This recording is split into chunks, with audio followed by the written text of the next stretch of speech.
नमस्कार, मैं नीलेश मंडलीचा। मैं एक मनोवैज्ञानिक हूँ, साइकोलॉजिस्ट हूँ और मैंने एमबीए किया है ह्यूमन रिसोर्स मैनेजमेंट में।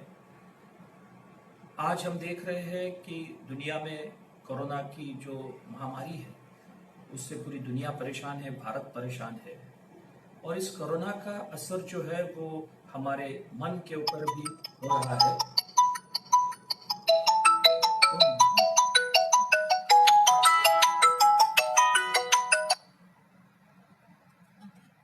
Sorry for the interruption. Please don't call me. Right now I am on Facebook Live. आज जो हम देख रहे हैं कि दुनिया में कोरोना की बीमारी की वजह से लोग परेशान हैं और उनके मन के ऊपर भी इस चीज का असर हो रहा है। अब अगर हमने देखा तो आज का जो विषय हमने रखा है वो है ऐसे परिस्थिति में हमारी चिंता और निराशा को कैसे मैनेज करें। संत कबीर दास जो है वो कहते हैं कि मन के हारे हार है, मन के जीते जीत, कहे कबीर गुरु पाइये मन ही के प्रतीक। इसका अर्थ क्या होता है? कोई भी लड़ाई जब हम लड़ते हैं, कोई भी परिस्थिति का जब हम सामना करते हैं उसको, तो तभी हमें अपने मन में भी उसकी तैयारी करना बहुत जरूरी है, क्योंकि इस दुनिया में कोई भी चीज दो बार होती है। पहले हमारे मन के अंदर होती है, फिर एक्चुअल जिंदगी में होती है। हम जो है हमारे जीवन में पहले मन के अंदर सफल या असफल होते हैं और बाद में हमारे जीवन में सफल या असफल होते हैं। उसी तरह से ये जो कोरोना की जो समस्या है, अगर इसे हमें डील करना है तो पहले हमें हमारी मानसिक तैयारी जो है वो मन में करनी पड़ेगी, फिर एक्चुअल दुनिया में हम उसको अच्छी तरह से लड़ सकते हैं। तो इसलिए जो कबीर दास कह रहे हैं कि मन के हारे हार है, मन के जीते जीत, तो पहली लड़ाई तो हमें हमारे मन के और पहले मतलब उसे मन को पहले समझाना है, फिर एक्चुअल हम दुनिया में इसे डील करेंगे। अब क्या है, देखिए हमारे जिंदगी में अलग अलग मुश्किलात आती है, कठिन परिस्थितियां आती है और इस कठिन परिस्थितियां जो है अलग अलग तरह की होती है और कोरोना की वजह से भी अलग अलग मुश्किलात लोगों के सामने आ रही है। जैसे लॉकडाउन के कारण लोगों को घर में बैठना पड़ रहा है, या फिर इनकम जो है कुछ लोगों का, काफी लोगों का बंद हो गया है, या भविष्य में भी इसका असर जो है वो होने वाला है। लॉकडाउन कब खुलेगा इसके बारे में काफी लोगों को कुछ भी अंदाजा नहीं है। तो यह सब परिस्थितियां है और हमारे जीवन में अलग अलग कठिन परिस्थितियां आती है। उनमें से एक जो महत्वपूर्ण परिस्थिति है वो कोरोना है। और इस कोरोना के बारे में हम क्या सोच रहे हैं यह भी बहुत महत्वपूर्ण है। हमारे मन में कौन से विचार आ रहे हैं यह भी महत्वपूर्ण है। हम जो कठिन परिस्थिति का जो सामना कर रहे हैं, जो भी लोग यहाँ पर प्रोग्राम देख रहे हैं, मैं उनसे अब एक रिक्वेस्ट करूंगा कि आप आपकी जिंदगी में जो भी मुश्किलात घड़ी या कठिन परिस्थिति आती है, या कोरोना के बारे में जो भी आपके दिमाग में चिंता है या डर है या निराशा है, वह परिस्थिति को आप याद कीजिए कि कौन सी परिस्थिति के कारण आपको लगता है कि आपके मन में चिंता या डर है या निराशा है। अगर आपने याद किया यह बात को कि जिस कारण आप परेशान हैं, मान लीजिए जिस कारण आप परेशान हैं ऐसी ही घटना अगर 10 लोगों के साथ हो गई, तो क्या 10 के 10 लोगों के ऊपर इस घटना का एक सरीखा असर होगा? कोरोना एक ही है, कोरोना से उत्पन्न हुई स्थिति एक ही है, लेकिन 10 के 10 लोगों के ऊपर अगर हम एग्जाम्पल लेते हैं तो 10 के 10 लोगों के ऊपर उसका एक सरीखा मानसिक परिणाम नहीं होता है। यह क्यों नहीं होता है? क्योंकि कोरोना के बारे में या आज जो उत्पन्न हुई स्थिति के बारे में हमारे मन में कौन से विचार है, इसके ऊपर भी यह निर्भर करता है कि हमारे मन में कौन सी भावनाएं तैयार होगी, हम कैसे बर्ताव करेंगे। तो महत्वपूर्ण यह है कि केवल बाहर की घटना होने के कारण या कोरोना की स्थिति के कारण हम परेशान नहीं होते हैं 100%, तो उसमें हमारे विचारों का भी हिस्सा होता है। बाहर की घटना के कारण हमें झटका लगना बिल्कुल नॉर्मल है, बट जोर से झटका लगना चाहिए या नहीं, यह हमारे विचारों के ऊपर भी निर्भर करता है। इसका अर्थ यह नहीं होता है कि बाहर की परिस्थिति का हमारे ऊपर बिल्कुल असर नहीं होगा। कोरोना से उत्पन्न हुई स्थिति का हमारे मन के ऊपर जरूर असर होगा। तो वह जो है, अगर उसके कारण अगर मेरे मन में फिक्र है, कंसर्न है, तो वो नॉर्मल है। लेकिन कंसर्न का रूपांतर, फिक्र का रूपांतर अगर मैंने चिंता में कर दिया, तो वह समस्या है। उसके लिए मेरी सोच जिम्मेदार है। कोरोना से उत्पन्न हुई स्थिति के कारण होने वाले नुकसान के कारण अगर मेरे मन में दुख तैयार हो रहा है, तो वो बिल्कुल नॉर्मल है। लेकिन अगर मेरे मन में निराशा हो रही है, तो फिर उसके लिए मेरे मन के विचार जिम्मेदार है। दुख के लिए बाहर की घटना जिम्मेदार है, कंसर्न या फिक्र के लिए बाहर की घटना जिम्मेदार है। लेकिन अगर मेरे मन में चिंता और निराशा है, तो उसके लिए मेरी सोच भी जिम्मेदार है।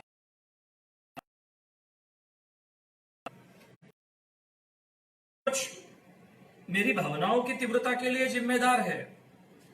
तो फिर भावना की तीव्रता कैसे हम कम कर सकते हैं, उस विषय के ऊपर हम बात करेंगे। अब क्या यहां पर चिंता के बारे में सबसे पहले बात करेंगे। कबीर दास कहते हैं, चिंता से चतुराई घटे, दुख से घटे शरीर, लोभ से धन घटे, यूं कह गए दास कबीर। अब क्या है, देखिए यहां पर चिंता से चतुराई यानी सोचने का ढंग जो है हमारा, उसके ऊपर असर होता है। और अगर बहुत ज्यादा टेंशन है, तो उसका शारीरिक स्वास्थ्य के ऊपर भी असर होता है। 55% जो बीमारियां है वह साइकोसोमैटिक है, जिसमें मन का भी हिस्सा बड़ा होता है। और यहां पर अभी एक आज गौर करने के लायक बात यह है, जो कबीर दास कह रहे हैं, लोभ से धन घटे। आज क्या हुआ है, इंटरनेट पर फ्रॉड्स जो है, फाइनेंशियल फ्रॉड्स, यह बढ़े हैं और लालच में आने की संभावना है। इंग्लैंड से ऐसा न्योता आया, आपके अकाउंट में हम जमा, तो मैं तो लालच में बिल्कुल नहीं आया। तो आप स्थिति से सावधान रहना बहुत जरूरी है। जहां पर भी आपको लगे मनी है, फास्ट मनी है, वहां पर आपको सावधान रहना, क्योंकि कबीर दास जो कहते हैं, से धन घटे, यूं कहते हैं। हम बात कर रहे थे के बारे में, जो है दास यह भी कहते हैं, बड़ी डाकिन है, चिंता बड़ी खाए, क्या करेगा हाकिम दवा कहां लगाए। तो हाकिम यानी वैद्य, दवा कहां लगानी है यह समझ में नहीं आता है, दर्द तो होता है। आज के प्रोग्राम में हम दवा कैसे लगानी है, कहां लगानी है, इसके ऊपर बात करेंगे। इसलिए सबसे पहले हम यह समझने की कोशिश करेंगे कि चिंता है क्या, चिंता का अर्थ क्या है। चिंता जो है वो भविष्य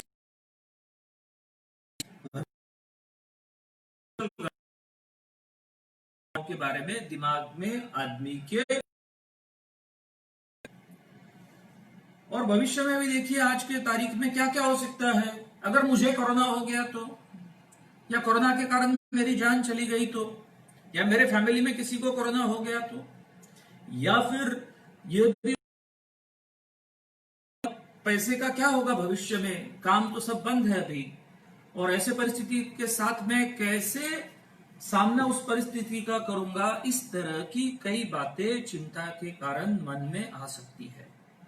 अब क्या है, देखिए यहां पर यह समझने की बात जरूरी है कि चिंता में क्या होता है, आदमी को भविष्य के बारे में गारंटी चाहिए होती है। गारंटी यानी क्या, 100% गारंटी चाहिए होती है, जो कि कोई मुझे नहीं दे सकता है। अब हमें क्या करना है फिर, गारंटी न मांगते हुए कंसर्न पे रहना है, जिसे मैं फिक्र कह सकता हूं। क्योंकि देखिए यहां पर जितनी ज्यादा हम गारंटी मांगेंगे भविष्य के बारे में, उतनी हमारी चिंता ज्यादा होगी। क्योंकि भविष्य के बारे में हमें कोई गारंटी नहीं दे सकता है, क्योंकि राजेश खन्ना ने ही कहा है, जिंदगी एक सफर है सुहाना, यहाँ कल क्या हो किसने जाना। तो ये भविष्य के बारे में हमें कोई गारंटी नहीं दे सकता है। तो हमें क्या करना है, भविष्य में होने वाली जो रिस्क है उस रिस्क को कम करना है, उसके ऊपर हम फोकस करेंगे तो हम एंजाइटी के बजाय कंसर्न पे रहेंगे। वो कैसे रह सकते हैं, क्या रह सकते हैं, इसलिए हम सबसे पहले 3 चीजों के ऊपर फोकस करेंगे। अब क्या है, देखिए, यह चीज के ऊपर फोकस करते समय हमें यह भी बात को समझने की जरूरत है कि हमारे मन में जो भय है, डर है, चिंता है, यह पूरी तरह से गलत नहीं है। कोई भी भावना जो हमारे मन में तैयार होती है, वह भावना हमारे प्रोटेक्शन का काम करती है। कोई भी भावना हमारे मन में नमक के जितनी चाहिए, नमक ज्यादा भी नहीं और कम भी नहीं, क्योंकि कबीर दास कहते हैं, भय से भक्ति करे सब, भय से भक्ति करे सब, भय से पूजा होए, भय पारस है जीव को, निर्भय होए न कोई। कोरोना के बारे में हमारे मन में जो भय है, जो डर है, उसके कारण हम घर में हैं, लॉकडाउन का पालन कर रहे हैं। हम अगर बाहर निकलते हैं जरूरत काम के लिए, कोई भी जरूरती काम के लिए, तो मास्क पहन रहे हैं क्योंकि भय है, या फिर हम सैनिटाइजर यूज कर रहे हैं, हैंड सैनिटाइजर, हाथ धो रहे हैं, या फिर हम हाइजीन की हैबिट्स फॉलो कर रहे हैं। तो यह क्यों कर रहे हैं, क्योंकि हमारे मन में भय है, जो कबीर दास कह रहे हैं कि भय से भक्ति करे सब। तो हमारे मन में एप्रोप्रिएट मात्रा में भय होना जरूरी है। लेकिन कुछ लोगों में क्या हो रहा है कि वो भय की मात्रा बहुत ज्यादा है, वो भय का रूपांतर या कंसर्न का रूपांतर, सावधानी का रूपांतर चिंता में हो गया है। तो वह हमें देखने की बात है। अब मैं यहां पर अपने स्क्रीन के ऊपर हमारी भावनाएं कितनी होनी चाहिए उसके ऊपर मैं आपको कुछ यहां पर एक ग्राफ दिखाता हूं। अगर यहां पर आपने देखा तो आपको क्या दिखाई देता है,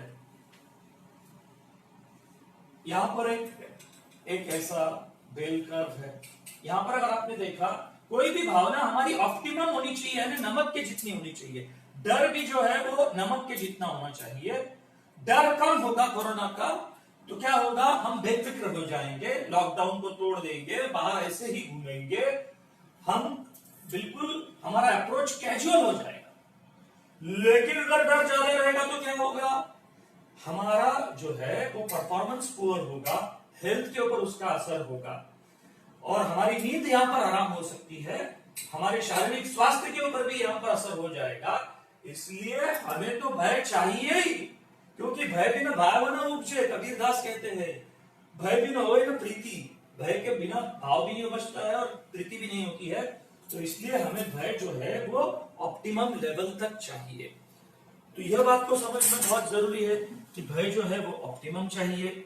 अब हमें वह चिंता की मात्रा अगर कम करनी है, अगर लोगों में भय ज्यादा है तो उसको कैसे करना है उसके ऊपर मैं बात करूंगा।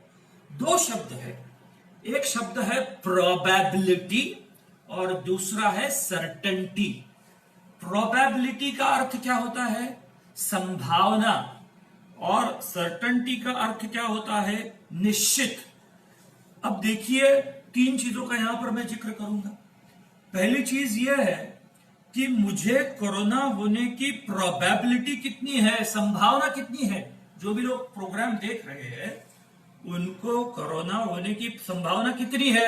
अगर आज की तारीख में हम बात करें तो दुनिया में लगभग 25 करोड़ लोग जो है वो कोरोना से पीड़ित है।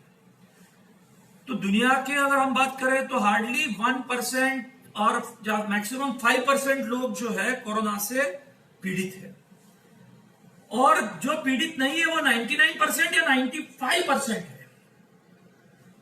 तो क्या है कि देखिए यहां पर मुझे कोरोना होने की संभावना 1% है या ज्यादा से ज्यादा 5% है, और 95% या 99% कोरोना न होने की पॉसिबिलिटी है। लेकिन जब मन के अंदर चिंता होती है तो आदमी का क्या होता है, जिसकी संभावना कम है वह ही ज्यादा लगने लगती है। मतलब जो 1% या 5% प्रोबेबिलिटी है कोरोना न होने की, वह 95% या 99% लगने लगती है। तो इस बात को समझना, जो मैंने यहां पर मेरी गलती यहां पर दुरुस्त करना चाहूंगा। मैंने 25 करोड़ कहा, 25 लाख लोगों को कोरोना हुआ है, नॉट 25 करोड़। तो 25 लाख लोगों को हुआ है, तो 25 लाख लोगों में देखेंगे तो 1% ही प्रोबेबिलिटी है, हार्डली 1% से भी कम। तो 99% प्रोबेबिलिटी यह है कि मुझे कोरोना न होने की संभावना है। तो मुझे उसके बारे में भी सोचना चाहिए, तो मेरी चिंता की मात्रा कम होगी कि मुझे कोरोना होने की संभावना कम है, और इस संभावना को मैं कैसे कम कर सकता हूं। और कंसर्न पे रह के, गारंटी तो नहीं है कि मुझे कोरोना नहीं होगा, इसकी कोई भी दुनिया में गारंटी नहीं दे सकता, लेकिन मैं क्या कर सकता हूं, जो संभावना है मुझे कोरोना होने की उसको कम करना, यह मेरे हाथ में है। कैसे हाथ में? वो अगर मैं लॉकडाउन का पालन करता हूं तो मैं कोरोना होने की पॉसिबिलिटी बहुत कम हो जाएगी। अगर मैं बाहर जाता ही नहीं हूं, या अगर जाता हूं तो बहुत ही केयरफुल रहता हूं, एक्स्ट्रा केयरफुल रहता हूं, तो फिर क्या होगा, मुझे कोरोना होने की संभावना कम हो जाएगी। और जो कि मैंने ऑलरेडी कहा कि बहुत ही कम है कोरोना होने की पॉसिबिलिटी। तो इसलिए मुझे प्रोटेक्ट करना यह मेरे कंट्रोल में है इस समय, तो उसके ऊपर हमें गौर करना बहुत जरूरी है।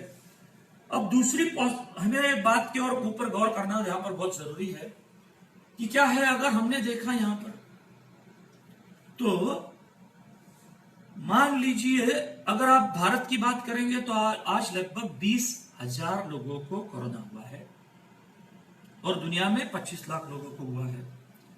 अब क्या है कि और दुनिया में लगभग 6 लाख से ज्यादा लोग इससे ठीक होकर बाहर आ गए हैं। और जिन लोगों को कोरोना हुआ है उसमें 80% लोगों में सिम्टम्स भी नहीं दिखाई देते हैं, या जो अभी एडमिट है जिनको हुआ है उसमें से लगभग 75% लोगों को बहुत ही माइल्ड सिम्टम है। यह मैं क्यों कह रहा हूं, क्योंकि क्या होता है, काफी लोगों के मन में और एक क्या चिंता होती है, अगर मुझे कोरोना हो गया तो मेरी डेथ हो जाएगी। यहां पर हमें गौर करने की बात कौन सी है, मुझे कोरोना होने की पॉसिबिलिटी हमने देखा ऑलरेडी कम है, और बचने की पॉसिबिलिटी ज्यादा है। क्योंकि मुंबई का अगर आंकड़ा ले ले तो मुंबई का आंकड़ा यह अराउंड 7% है डेथ का, और वह भी सीनियर सिटीजन्स या जो लोग लेट, जिनको कोरोना उनको पता चला और लेट एडमिशन हुआ है, जो क्रिटिकल कंडीशन में थे, वो पेशेंट्स है। तो इसलिए 93% बचने की संभावना है। तो कोरोना से भारत में भी अब तक लगभग महाराष्ट्र में तो 600 से ज्यादा लोग जो है वो ठीक हो चुके हैं, और भारत में मेरे ख्याल से 3,500 लोग जो है वो ठीक हो चुके हैं। तो यह बीमारी ठीक भी होती है, और ठीक होने का जो प्रतिशत है वह ज्यादा है। वर्ल्ड में आज जितने कोरोना के पेशेंट है उसमें से 25% पेशेंट ठीक हो गए हैं। तो मुझे चिंता में क्या होता है, जो संभावना कम है, 7% है मुंबई की अगर हम बात करें तो मतलब डेथ की, वही ज्यादा लगने लगती है। और 93% न होने की है, तो जो 7% जो है डेथ की, वह 93% प्रोबेबिलिटी लगने लगती है, और जो 93% है वो 7% लगने लगती है। इसलिए क्या है, इस बात के ऊपर गौर करना कि मुझे कोरोना होने की प्रोबेबिलिटी कम है अगर मैं खुद को प्रोटेक्ट करूं तो, गारंटी नहीं है, अगर मैं गारंटी मांगूंगा तो मेरी चिंता बढ़ेगी। दूसरी चीज यहां पर यह समझना जरूरी है, अगर मुझे कोरोना हो गया तो मैं बचने की संभावना ज्यादा है। उस समय अगर मेरा मानसिक स्वास्थ्य ठीक रहा, अगर मैंने मैनेज किया अपने आप को और उस परिस्थिति का सामना अच्छी तरह से किया, तो मेरी बचने की संभावना बढ़ जाएगी। तो यह चीज को समझना बहुत जरूरी है। यहां पर अगर हम गौर करेंगे तो देखिए, तीसरी चीज यह है कि there is no certainty in life. मैं ये बार बार ये क्यों कह रहा हूं क्योंकि चिंता में आदमी सर्टेनिटी यानी निश्चितता या भविष्य के बारे में गारंटी चाहता है। तो इसलिए इस चीज का स्वीकार करना कि जो अनिश्चितता है लाइफ में या अनसर्टेनिटी है, एक्सेप्टेंस ऑफ अनसर्टेनिटी, यह बहुत इंपॉर्टेंट है। यह मानसिक रूप से सुदृढ़ व्यक्ति का एक लक्षण है। तो जिंदगी से भी हम सर्टेनिटी या गारंटी नहीं मांगे। हमें क्या करना है कि हमें भय की मात्रा नमक के जितनी रखकर हमें अपनी केयर करना है और इस परिस्थिति का सामना करना है, इस परिस्थिति को हमें डील करना है। अब क्या है, यह जो हो गई पहली बात। अब देखिए क्या होता है, जब भी हमारे जिंदगी में समस्याएं आती है, तब समस्या जब सामने होती है तो वह पहाड़ के जितनी लगती है, माउंटेन के जितनी लगती है, और जब वो समस्या का दौर गुजर जाता है तो वह चूहे की जितनी लगती है। मैं आपको एक उदाहरण देना चाहूंगा। जैसे कोई व्यक्ति, कोई स्टूडेंट अगर एग्जाम दे रहा है, एग्जाम जब शुरू होने वाला होता है और एग्जाम के दौर में एग्जाम जो है वो पहाड़ की तरह लगती है, माउंटेन की तरह लगती है। लेकिन जब एग्जाम खत्म होती है और हम ऐसा पीछे मुड़ के देखते हैं तो उसका इतना टेंशन नहीं होता है, वो चूहे की तरह लगती है। उसी तरह से आज हमारे जीवन में कोरोना की एक फेज आई है और ये फेज कुछ महीनों तक टिकने वाली है। और जब भविष्य में कुछ महीनों के बाद जब हम इस फेज से बाहर निकलेंगे, तब पीछे मुड़कर देखेंगे तो आज जितनी चिंता लग रही है उतनी चिंता डेफिनेटली नहीं लगेगी। तो इस बात को यह समझना कि हम इस फेज के दौर से गुजर रहे हैं और फेज के दौर से गुजरते समय हमारी चिंता की मात्रा हमें थोड़ी ज्यादा नजर आती है, तो इस बात को समझना जरूरी है। अब क्या है कि हमारे जीवन में हमने अलग अलग मुश्किल घड़ियों का सामना किया है। कोरोना के पहले भी मुश्किल परिस्थितियां आपके भी जिंदगी में आई है और आपने उसमें से उसको डील करके आप उसमें से बाहर भी आए हैं। इसका अर्थ क्या होता है कि आपको मुश्किल परिस्थितियों को कैसे डील करना है, इसका अनुभव जो भी देखने वाले हैं ये प्रोग्राम, उन सब लोगों के पास है। कोरोना का जो आज का प्रॉब्लम है, आज हमें हमारी वही कैपेबिलिटी जो है मुश्किल परिस्थिति को डील करने वाली, जो हमारी मानसिक क्षमता है उसकी जरूरत है और ज्यादा जरूरत है। हमारी प्रॉब्लम सॉल्विंग जो कैपेबिलिटी है उसे हमें आज कोरोना की परिस्थिति में फिर से जागरूक करना है और इसको हमें मानसिक लेवल पर भी डील करना है। तो इस चीज को समझना बहुत इंपॉर्टेंट है। अब क्या होता है, देखिए कई बार जब चिंता होती है तो चिंता में अलग अलग दिमाग में पिक्चर्स दिखने लगते हैं, चित्र दिखने लगते हैं। कैसे चित्र दिखते हैं कुछ लोगों को, जो मेरे साथ कुछ लोग, काउंसलिंग भी मेरे साथ हुआ है कुछ लोगों का, तो वो कहते हैं अरे कोरोना के बारे में मुझे ऐसा चित्र दिखता है कि मुझे कोरोना हो गया है, मैं हॉस्पिटल में हूँ, मैं बहुत तड़प रहा हूँ और मेरी मौत हो, मैं नजदीक आ गया हूँ मौत के। अब वो व्यक्ति घर में बैठा है, उससे कोरोना कुछ भी नहीं हुआ है, सेफ एटमॉस्फेयर में है घर में, लेकिन उसके मन में जो ये ख्याल दौड़ रहा है या जो उसको पिक्चर दिखने लगते हैं। अब क्या है कि ऐसे काफी सारे केवल पिक्चर ही नहीं दिखते हैं हमें, कुछ लोगों में ख्याल भी आते हैं, ऐसा हो जाएगा, वैसा हो जाएगा, वैसा हो जाएगा। तो हमें यह समझना यहां पर बहुत जरूरी है कि हमारी 92% जो चिंताएं होती है, 92% जो चिंताएं होती है वह ख्याली पुलाव होता है। 8% जो चिंताएं होती है वो सही या वैलिड वरीज होती है। तो 92% बार क्या होता है, हम दिमाग में ख्याली पुलाव करते हैं, ऐसा हो जाएगा, वैसा हो जाएगा, वैसा हो जाएगा, और अधिकतर समय वैसा होता नहीं है। तो इसलिए इस बात को भी समझना। इंग्लिश में मार्क ट्वेन नाम के एक ऑथर है, उनका एक सेंटेंस है, वो क्या कहते हैं, my life is full of misfortune, my life is full of misfortune, most of which do not occur. ज्यादातर बातें होती है नहीं, but it do occur in the mind. अगर वो माइंड के अंदर होता है तो हम क्या होगा, हमारे नींद के ऊपर उसका असर हो जाएगा, हमारी चिंता की मात्रा बढ़ जाएगी, हमारी एसिडिटी बढ़ जाएगी और हमारे शारीरिक स्वास्थ्य के ऊपर भी उसका असर होना शुरू हो जाएगा। तो इसलिए इस बात को समझना बहुत जरूरी है कि माइंड में उस चीज का टेरिबलाइजेशन नहीं करना है।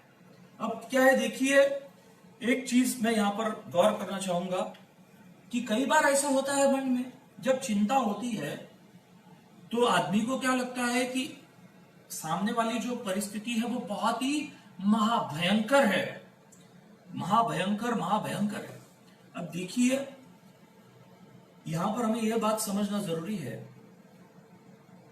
कि जो परिस्थिति हम महाभयंकर समझते हैं जिंदगी में, उससे भी महाभयंकर, उससे भी महाभयंकर, उससे भी महाभयंकर, उससे भी महाभयंकर हो सकती है। इसके लिए मैं आपको एक न्यूट्रल एग्जांपल देना चाहूंगा कि देखिए उत्तराखंड में बाढ़ आ गई थी कुछ साल पहले और उसमें कुछ हजार लोगों की मौत हुई थी। अब मान लीजिए जो भी लोग प्रोग्राम देख रहे हैं कि आप उस उत्तराखंड के बाढ़ में फंस गए हैं और आप पेड़ के ऊपर है, नीचे से पानी बह रहा है, महाभयंकर, आपको तैरना नहीं आता है, पानी की धारा बहुत तेज है, कुछ लाशें भी बहती हुई आपको नजर आ रही है। और ऐसे परिस्थिति में अगर आप समझते हैं कि महाभयंकर है तो उससे भी महाभयंकर क्या हो सकता है, पानी की मात्रा और बढ़ गई है और महाभयंकर क्या हो सकता है, वो पेड़ अभी हिलने लग गया है पानी के फोर्स की वजह से, उससे भी महाभयंकर क्या हो सकता है, उस पानी में 2 मगरमच्छ अभी आ गए आपके आसपास घूम रहे हैं, और भी महाभयंकर क्या हो सकता है। वहां पर उस जिस पेड़ पर आप बैठे हैं वहां पर एक किंग कोबरा आ गया, और महाभयंकर क्या हो सकता है, और एक किंग कोबरा आ गया, और महाभयंकर क्या हो सकता है कि एक मगरमच्छ ने आपके पैरों को काटा और आपका पैर का एक टुकड़ा ही लेके गया काट के, उससे भी खून बह रहा है आपके पैर से, उससे भी महाभयंकर क्या हो सकता है। आपको कोबरा जो है वो किंग कोबरा ने आपको काट लिया पैर, और उससे भी महाभयंकर क्या हो सकता है कि आप अभी बह रहे हैं, नीचे गिर चुके हैं, आपको पत्थर लगे और आप बेहोश पड़े हैं। तो यह एग्जाम्पल से हमें क्या समझ में आता है कि जो परिस्थिति हम महाभयंकर समझते हैं उससे भी महाभयंकर, उससे भी महाभयंकर, उससे भी महाभयंकर, उससे भी महाभयंकर हो सकती है। लेकिन क्या लगता है आज जिस हालात में है वही महाभयंकर है सबसे। तो आज की परिस्थिति, टुडेज सिचुएशन इज बैड और at the most very bad, but not terrible, horrible, catastrophic, awful and end of the world. इस चीज को समझना बहुत जरूरी है। तो हम क्या करेंगे, बात का बहुत ज्यादा बतंगड़ नहीं बनाएंगे, राई का अगर बहुत ज्यादा पर्वत नहीं बनाएंगे तो फिर हमारी चिंता इतने मात्रा में नहीं बढ़ेगी। इसका मतलब यह नहीं होता है कि मैं आपको यह कह रहा हूं कि आप बेपरवाह रहो। बेपरवाह रहेंगे तो मैंने कहा थोड़ी देर पहले कि नमक कम हो जाएगा। हमें बिल्कुल फिक्र करना है, भय मन में होना जरूरी है, लेकिन वो नमक के जितना होना जरूरी है वो रहेगा तो हम अपने आप को प्रोटेक्ट करेंगे इस कोरोना की महामारी के इसमें। अब क्या है, कुछ लोगों के दिमाग में और एक चीज है, क्योंकि इसका कोरोना का जो असर है वह हमारे आर्थिक परिस्थिति के ऊपर भी होने वाला है और काफी लोगों के इसमें दिखाई दे रहा है कि वो हो रहा है। इसके लिए भी मैं आपको अब यहां पर एक स्लाइड यहां पर दिखाता हूं। यहां पर अगर आपने स्क्रीन के ऊपर गौर किया तो आपको क्या दिखाई दे रहा है, 3 तरह से हम जीवन में 3 तरह के लोग हमें आसपास दिखाई देते हैं। कुछ लोग, एक गरीब वर्ग होता है समाज के अंदर, पुअर, मिडिल क्लास या मध्यम वर्ग, और तीसरा है अमीर वर्ग यानी रिच। अब यहां पर क्या है, देखिए कुछ लोगों का जन्म यहां होता है गरीबी में, और वो थोड़ा आगे आते हैं और वहीं पर उनके जीवन का अंत हो जाता है। कुछ लोगों का जन्म यहां पर होता है और वो आगे आते हैं, कुछ लोग यहां पर होता है, यहां पर आगे आते हैं। मतलब क्या होता है कि जीवन में आगे आते हैं हम, यह बात भी है। और हर स्तर पर भारत में तो करोड़ों लोग जीवन जो है वो अपना बिता रहे हैं। हर स्तर पर अगर आप देखेंगे तो लोअर मिडिल क्लास है, या फिर गरीबी में भी काफी लोग जी रहे हैं, मिडिल क्लास में है, हायर मिडिल क्लास है। अब क्या है, मतलब हम आगे भी बढ़ते हैं जिंदगी में, लेकिन जिंदगी में हम हमेशा आगे नहीं बढ़ते हैं, कभी कभी रिवर्स भी मारते हैं, पीछे भी जाते हैं। क्योंकि जिंदगी में धूप और छाव यह दोनों है। जिंदगी में केवल हमेशा हम आगे ही बढ़ेंगे ऐसा नहीं है। तो इंपॉर्टेंट क्या है कि अगर मान लीजिए अगर कोई व्यक्ति मिडिल क्लास में है और कोरोना से उसे आर्थिक झटका लगा है, तो वो क्या हो सकता है कि वो यहां पर आ जाएगा। मान लीजिए उसका स्तर जो है वो यहां पर आ गया, तो वहां पर भी तो लाखों करोड़ों लोग जीते हैं ना। क्या होगा कि मेरा कंफर्ट जोन यहां पर मुझे एडजस्ट करना पड़ेगा। अब यहां पर यह बहुत चीज को समझना जरूरी है कि मेरा कंफर्ट जोन मतलब क्या। उसके लिए भी मैं कुछ बातों के ऊपर गौर करूंगा। देखिए, हमें इस परिस्थिति में हमारे पास जो भी कुछ रिसोर्सेस है, आपके पास अगर कुछ सेविंग है, कुछ इन्वेस्टमेंट आपने किया है, गोल्ड है, जो भी कुछ इन्वेस्टमेंट है, प्रॉपर्टी है, जो भी है, वो अभी हमें इंपॉर्टेंट क्या है अगर कि वह अभी हमें काम आ सकती है इस कठिन परिस्थिति में। शायद कुछ लोगों को ऐसा हो कि अपना घर बेचना पड़े। अभी तो मैं बहुत आगे की बात कर रहा हूं, पर अभी की परिस्थिति तो ऐसी लग नहीं रही मुझे कि ये जो संकट है वो 3 महीने में या 6 महीने में अगले कम होने की संभावना है। तो यह बात को वो कंफर्ट जोन से बाहर आना पड़ेगा। मुझे शायद मुझे रेंटल हाउस में जाना पड़ेगा, या मुझे मेरे कुछ इन्वेस्टमेंट तोड़ने पड़ेंगे, या फिर मुझे इस परिस्थिति से एडजस्टमेंट करने के लिए कुछ कदम उठाने पड़ेंगे। तभी यह चीज को समझना जरूरी है कि हर स्तर के ऊपर जीवन लोग जीते हैं, तो मैं भी उस स्तर पर जीवन जी सकता हूं अगर उस स्तर पर मैंने अपने मानसिक स्थिति को ठीक रखा। मान लीजिए मेरी आर्थिक स्थिति अगर नीचे आ गई और मैंने उस समय परिस्थिति में मानसिक स्तर पर मन से हार नहीं मानी, तो मैं फिर से आगे भी आ सकता हूं ना। जरूरी नहीं है कि हमेशा मैं पीछे ही जाऊंगा। पर समझो, मान लीजिए मैं कुछ खुशियां तो है ना जीवन में, तो यह बात को समझना बहुत जरूरी है। और एक चीज के ऊपर गौर करना बहुत जरूरी है। वह चीज क्या है कि 2 चीजें हैं यहां पर। अगर हम फिर से स्क्रीन के ऊपर आएंगे, 2 शब्द मैंने यहां पर लिखे हैं। एक है नीड यानी जरूरत, और वांट यानी इच्छा है। अब दोनों क्या है, मैं दोनों को यहां पर डिफाइन करता हूं। नीड क्या है, अगर हमारी नीड या जरूरत पूरी नहीं हुई तो हमारी मौत हो जाएगी, मौत निश्चित रूप से हो जाएगी। और वांट क्या है, इच्छा क्या है, अगर हमारी इच्छा या वांट पूरी नहीं हुई तो हमारी मौत नहीं होगी। लेकिन अगर हमारी वांट पूरी हुई तो हमारी लाइफ थोड़ी और ज्यादा कंफर्टेबल रहेगी। अब यह डेफिनेशन हो गई नीड और वांट की। अब क्या है, मैं आपको कुछ चीजों के बारे में पूछता हूं। देखिए, कुछ शब्द मैं आपको कहूंगा, कुछ बातें कहूंगा, आपको यह बताना है कि यह नीड है या वांट है। फूड क्या है, खाना, नीड है। टीवी वांट है। फिर flat TV, smart TV, LCD TV, ये वांट है। पानी क्या है, कि पानी तो हमारी जरूरत है, नीड है। फिर मोबाइल में भी बड़े बड़े अलग अलग ब्रांड के मोबाइल, ये हमारी वांट है। हवा नीड है। सोना या स्लीप, ये हमारी नीड है। तो ये 4 चीजें नीड है हमारी। यह 4 चीजें छोड़कर बाकी हमारी सारी वांट्स है। वांट्स क्या है, ब्रांडेड कपड़े हैं, बाहर घूमना है, होटलिंग करना है, टूर पे जाना है, गेट टुगेदर करना है। तो ये काफी सारी चीजें हैं। क्या हुआ है, जो कबीर दास ने एक जगह पे कहा है, माया मरी ना मन मरा, मर मर गए शरीर, आशा तृष्णा ना मरी, यू कह गए दास कबीर। आशा तृष्णा मतलब क्या, हमारे अंदर क्या हो गया है, हमने बहुत तृष्णा या हमारी वांट्स को आज बहुत बढ़ा के रखा है। और बाहर का एटमॉस्फेयर भी बहुत कंडीसिव है, सारी चीजें ऑनलाइन अवेलेबल हो जाएगी या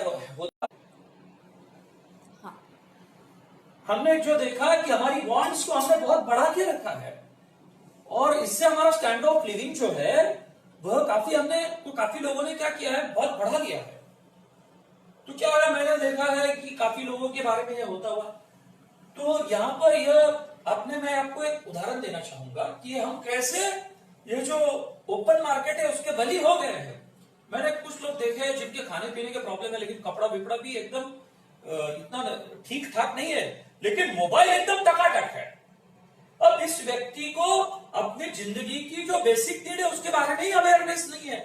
तो इसका मतलब काफी लोगों में, लोअर मिडिल क्लास हो, मिडिल क्लास हो, हमने बहुत सारी अनवांटेड जो वांट्स है यह हमने क्रिएट की है। कोरोना की स्थिति में अगर हमारी आर्थिक परिस्थिति को जो नुकसान पहुंच सकता है या पहुंचने वाला है, तो तभी मुझे मेरी वांट्स को कम करना पड़ेगा। यह बात को समझना बहुत जरूरी है। कुछ इंपॉर्टेंट वांट्स मेरी रहेगी, कपड़े हैं या रहने के लिए छत है, वो इंपॉर्टेंट वांट्स मेरी रहेगी, लेकिन मुझे मेरी वांट्स को अगर मैंने कर्टेल किया तो मैं इस परिस्थिति का कर सकता हूं।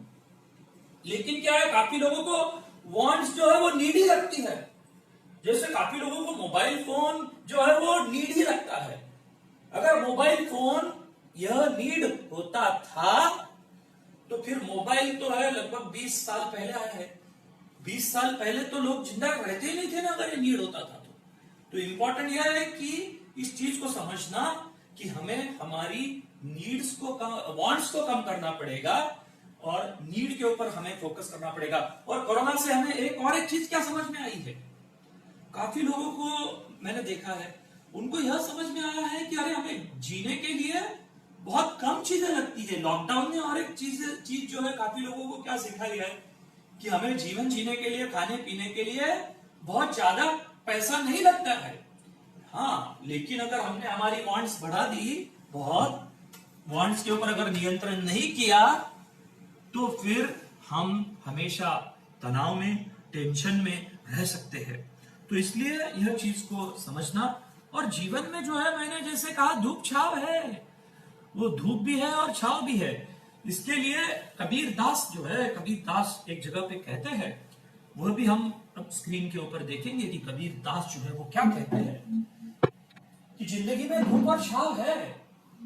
कबीर दास कहता है, कोई दिन सिर पर छतर उड़ावे, कोई दिन सिर पर हमारा जो छप्पर होता है वो उड़ा देता है, मतलब कोई दिन सिर पर घड़ा चढ़ावे, मतलब सर पे फिर घड़ा चढ़ा देता है, कभी कभी ऊपर हमारा छप्पर उड़ा देता है। कोई दिन पाव चला दे, कभी कभी हमें पाव पैदल भी चलना पड़ता है, ऐसी भी हालत आती है जिंदगी में। कोई दिन शक्कर दूध मलिदा, कभी कभी शक्कर दूध मलिदा, घी, चीज, बटर होता है। और कोई दिन मांगे घर घर गदा, कोई दिन क्या होता है, कभी कभी मांगना पड़ता है अगर आपकी परिस्थिति नहीं है तो। कोई दिन सेवक हाथ जोड़ खड़े, कोई दिन सेवक आपकी सेवा में काफी लोग हाथ जोड़कर खड़े। कोई दिन नजदीक ना आवे धेड़े, मतलब कोई दिन नजदीक भी नहीं आते हैं। कोई दिन राजा बड़ा अधिकारी, कोई राजा बड़ा अधिकारी, कोई दिन राजा को बहुत बड़े अधिकार होते हैं। एक दिन राजा कंगाल अधिकारी, एक दिन राजा कंगाल अधिकारी। कहत कबीरा करत करतारी, कहत कबीरा करत करतारी, यानी ताली बजाकर कबीर कहते हैं, गाफिल क्यों करता मगरूरी। तो यहां पर हमें यह बात समझ में आ गई है कि यहां पर हमें जिंदगी में धूप और छाव यहां पर है। अब क्या है यहां पर, और एक चिंता के साथ साथ कुछ लोगों को अगर अपनी आर्थिक परिस्थिति के, जो भारत में अगर हम देखते हैं आर्थिक परिस्थिति को झटका अगर लगा तो शर्म आती है, कैसे दूसरे को मुंह दिखाओ। अब यहां पर भी बहुत इंपॉर्टेंट है कि हमें अपने आप को स्वीकार करना, यह बहुत जरूरी है, क्योंकि लोग क्या समझते हैं उसके ऊपर हमारी कीमत निर्भर नहीं होती है।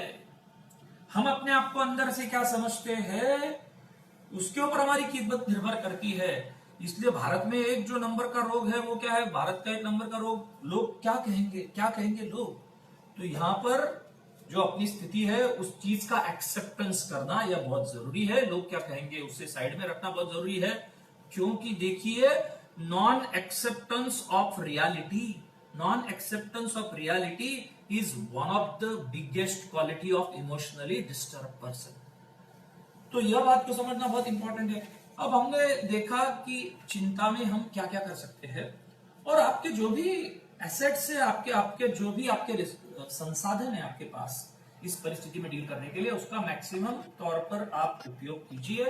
क्योंकि कबीर दास क्या कहते हैं कबीरा सौधन संचिए जो आगे को होए, शीश चढ़ाए गाठरी जात न देखा कोई। तो कबीरदास क्या कहते हैं कि जो भी हमारे पास पैसा है, प्रॉपर्टी है, या जो भी चीजें हैं हमारे पास, मरने के बाद जो हम ऊपर सर के ऊपर उठाकर आगे ऊपर नहीं ले जाने वाले हैं। जो आगे के लिए हम क्या करते हैं, वो धन को धन संचय रखते हैं, तो वो अगर हमारे मुश्किलात के लिए अगर हम यूज करेंगे, मुश्किल घड़ी के लिए यूज करेंगे, तो हम इस परिस्थिति से भी बाहर आ सकते हैं और आने वाले हैं। क्योंकि क्या है, देखिए ये जो है दिस टू विल चेंज, यह जरूरी है। अब यहां पर क्या है, देखिए और एक चीज के ऊपर गौर करना जरूरी है। जैसे अब तक जो मैंने बात की, आपको चिंता को मानसिक लेवल पर कैसे मैनेज करना है इसके बारे में मैंने बात की, लेकिन अब कृति के लेवल पर, एक्शन के लेवल पर, बर्ताव के लेवल पर हम चिंता को कैसे मैनेज कर सकते हैं उसके बारे में मैं बात करूंगा। अब देखिए यहां पर क्या है, हमें सबसे पहले एक चीज है कि रिलैक्सेशन करना पड़ेगा। रिलैक्सेशन मतलब क्या, योगाभ्यास में शवासन कहा है, या प्रोग्रेसिव मस्कुलर रिलैक्सेशन जिसे कहते हैं, वो हम कर सकते हैं। इसमें हम क्या करते हैं, हमारे पैरों के अंगूठे से लेकर हमारे सिर तक आंख बंद करके लेटकर पूरे शरीर को हम ढीला छोड़ते हैं, एक एक जो पार्ट है उसको रिलैक्स करते हैं। तो यह अगर हम करते हैं, अभी तो लॉकडाउन के कारण हम घर में हैं, तो हमारे पास समय ही समय है, तो यह अगर करेंगे तो चिंता का जो शरीर के ऊपर होने वाला असर है वह हम काफी हद तक कम कर सकते हैं। तो यह रिलैक्सेशन हम कर सकते हैं। दूसरी चीज बहुत जरूरी है, क्या जरूरी है, हट प्रदीपिका नाम का एक ग्रंथ है जिसमें स्वात्माराम सूरी जो वो कहते हैं, वो क्या कहते हैं योगा के बारे में, चले वाते चलम चित्तम, मतलब क्या होता है, जैसे जैसे हमारा सांस की जो गति है और हमारे चित्त का, यानी हमारे भावनाओं, मन में उत्पन्न होने वाली भावनाओं का बहुत गहरा संबंध है। चले वाते चलम चित्तम निश्चले निश्चलम भवे।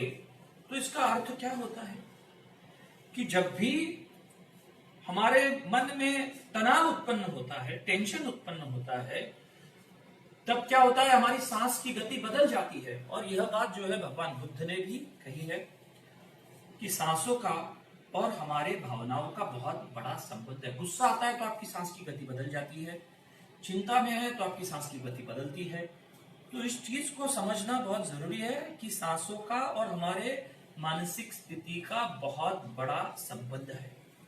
तो तभी हमें फिर क्या करना है, हमें सांसों, आंख बंद कर रख के हमारे सांसों की गति के ऊपर फोकस करना है। जो हमारे नासिका में जो सांस जब अंदर आती है और बाहर जाती है, वहां पर होने वाले सेंसेशन जो है वो हमें फील करने हैं। आनापाना मेडिटेशन भी इसे कहते हैं, या विपश्यना में भी यह बात बताई गई है। तो इंपॉर्टेंट क्या है कि हमें यह एक चीज करना बहुत यहां पर जरूरी है कि हमारे सांसों को ऑब्जर्व करना, करेंगे तो कुछ समय में आपका मन जो है वो शांत हो सकता है। और एक चीज आप क्या कर सकते हैं कि अभी देखिए एक इंपॉर्टेंट चीज ऐसी है कि साक्षी भावना की भी आप प्रैक्टिस कर सकते हैं। साक्षी भावना क्या है, देखिए अभी ऐसा कहते हैं कि आइडियल माइंड्स डेविल्स वर्कशॉप। तो अभी काफी लोग घर में बैठे हैं तो दिमाग के अंदर काफी सारे थॉट्स आते रहेंगे, अलग अलग भावनाएं आती रहेगी। तो हमें यहां पर क्या करना है, आंख बंद करके ध्यान में बैठना है और मन में जो खलबली हो रही है उसे साक्षी भावना से देखना है, भोक्ता भावना से नहीं। हमारे मन में दो तरह की संवेदनाएं होती है जो भगवान बुद्ध ने भी कहा है। एक होता है सुखद संवेदनाएं होती है और दूसरी होती है असुखद संवेदनाएं। और भगवान बुद्ध ने दुख का जो कारण कहा है वो क्या है, अगर हम सुखद संवेदनाओं के प्रति आसक्ति तैयार करते हैं तो दुख होगा, और असुखद संवेदनाओं के प्रति द्वेष तैयार करेंगे तो भी हमें दुख होगा। तो यहां पर साक्षी भावना में क्या करना है, हमें मन में उठने वाली जो तरंगे है, क्योंकि देखिए अभी काफी लोगों का कंफर्ट जोन कोरोना के कारण डिस्टर्ब हो गया है, और अगर हम कंफर्ट जोन के प्रति आसक्ति, लगाव, चिपकाव कर लेंगे और उस कंफर्ट जोन को होल्ड करने की कोशिश करेंगे तो हम दुखी ज्यादा हो जाएंगे। दूसरी चीज यहां पर यह समझना जरूरी है कि हमें जो असुखद संवेदनाएं है, मन में तैयार होने वाला गुस्सा हो सकता है, चिंता हो सकती है, निराशा हो सकती है, तो उसको हमें साक्षी बन के ऑब्जर्व करना है, उसका द्वेष नहीं करना है। अगर आप द्वेष करेंगे, उसको जबरन निकालने की कोशिश करेंगे तो वह और ज्यादा ताकतवर बनेगी। अगर मैं आपको कहूं कि आप बंदर के बारे में बिल्कुल मत सोचो, तो सबसे पहले दिमाग में बंदर ही आएगा। तो जबरन हमें कोई भी चीज मन के अंदर से नहीं निकाल सकते हैं। साक्षी भावना का अर्थ क्या है? जैसे नदी का पानी बह रहा है और आप किनारे के ऊपर बैठे हो और आप बहते हुए पानी को देख रहे हो, बहते हुए पानी में जो खलबली मच रही है वो आप देख रहे हो, आप केवल साक्षी हो, आप नहीं बह रहे हो उसमें। उसी तरह से हमारे मन में होने वाली खलबली जो है, हमें केवल देखनी है, उसकी साक्ष्य बननी है, ना तो उसके प्रति द्वेष तैयार करना है, ना तो राग तैयार करना है। यह अगर हम करते हैं तो हम प्रैक्टिकल लेवल पर हमारे मन में जो उठने वाली चिंता है या भावनाओं के जो बादल है उसको हम मैनेज कर सकते हैं। अब यहां पर क्या है, देखिए मैंने जैसे ऑलरेडी कहा कि सांस बहुत इंपॉर्टेंट है। कबीर दास भी एक दोहे में कहते हैं, वो क्या कहते हैं, राम नाम की खूटी गाड़ी सूरज पाना तंता, चढ़ते उतरते दम की खबर ले, चढ़ते उतरते दम की खबर ले, फिर नहीं आना बनता कबीरा। मतलब कबीर दास जो कह रहे हैं वो हमें चढ़ते उतरते दम की खबर ले, मतलब जो श्वास और प्रश्वास जो हो रहा है उसकी तू खबर ले, उसके ऊपर तू फोकस कर। और वो ऐसा भी कहते हैं कि जो भी ये सांसें है, मतलब वह इंपॉर्टेंट है कि उसमें तुम सुमिरन करो यानी चिंतन मनन करो। यह बात जो है वो कबीर दास कहते हैं, वो कहते हैं क्या भरोसा देह का, कबीर दास कहते हैं क्या भरोसा देह का, बिछड़ जाए क्षण माही, एक झटके में देह बिछड़ जा सकता है। सांस सांस सुमिरन करो और जतन कछुनाई। तो मतलब हर सांस में तुम सुमिरन करो, चिंतन करो, मनन करो, तो मतलब सांसों के ऊपर फोकस करो। इसको मैंने ऑलरेडी कहा, लेकिन और एक चीज के बारे में मैं जिक्र करने वाला हूं, वह है हमारे योगाभ्यास में जो कहा गया है प्राणायाम। अब देखिए प्राणायाम में क्या होता है, प्राणायाम के करने से हमारा कार्बन डाइऑक्साइड टॉलरेंस बढ़ता है। प्राणायाम के दीर्घकाल अभ्यास से हमारी लंग कैपेसिटी बढ़ती है। कोरोना से लंग के ऊपर भी लोगों का असर हो रहा है। तो इंपॉर्टेंट यह बात है कि प्राणायाम यह कोई कोरोना का इलाज नहीं है, इस बात को भी समझना बहुत जरूरी है। लेकिन अगर हम हमारी लंग की कैपेसिटी बढ़ाते हैं प्राणायाम करके, तो हमें आज की परिस्थिति में वह फायदेमंद हो सकता है।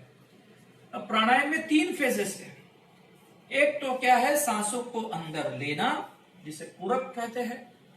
दूसरी चीज है सांसों को अंदर रोकना, जिसे कुंभक कहते हैं, इनहेलेशन, देन रिटेंशन। और तीसरी चीज है सांसों को बाहर छोड़ना, जिसे रेचक कहते हैं, एक्सलेशन जिसे हम कह सकते हैं। आप देखिए जितना सांस को अंदर लेते हैं उससे ज्यादा सांस को बाहर छोड़ने का प्रमाण होना चाहिए प्राणायाम में। और यह बात जो है, अलग अलग प्राणायाम आप कर सकते हैं, इसके ऊपर हम अलग एक वीडियो बनाने वाले हैं। लगभग 10 से 12 प्राणायाम है, उसके ऊपर हम वीडियो बनाने वाले हैं जल्द ही। भस्त्रिका प्राणायाम है, उज्जयी है, भ्रामरी है, बाद में शीतली है, शीतकारी है, सूर्य भेदन प्राणायाम है, चंद्राभ्यास है, अलग अलग प्राणायाम है। इसका हमें लाभ हो सकता है, क्योंकि मैंने ऑलरेडी कहा कि सांसों का और हमारे मन का संबंध है। आपको कूल होने के लिए यह मददरूप हो सकता है। और आप एक योगिक क्रिया भी कर सकते हैं जिसे कपालभाति कहते हैं, उसके कारण भी आपको लंग कैपेसिटी बढ़ाने के लिए मददरूप हो सकता है। अब क्या हो रहा है देखिए, इस कोरोना के कारण काफी लोगों में ऐसा हो रहा है कि वो मोबाइल को चिपक गए हैं, या फिर क्या हो रहा है, काफी लोग मैं देख रहा हूं कि केवल मोबाइल को नहीं तो वह टीवी को चिपक गया है, और बार बार क्या हो रहा है, मोबाइल में तो आगे झुक रहे हैं, आगे झुक रहे हैं, और उसका असर जो है हमारे आंखों के ऊपर, और उसका असर हमारे जो ये सर्वाइकल है, नेक जो है वहां पर, और बैक के ऊपर भी हो रहा है। और ये लॉकडाउन अगर और काफी दिनों तक चला तो क्या हो सकता है, कुछ लोगों में यह काफी ज्यादा समस्या हो सकती है।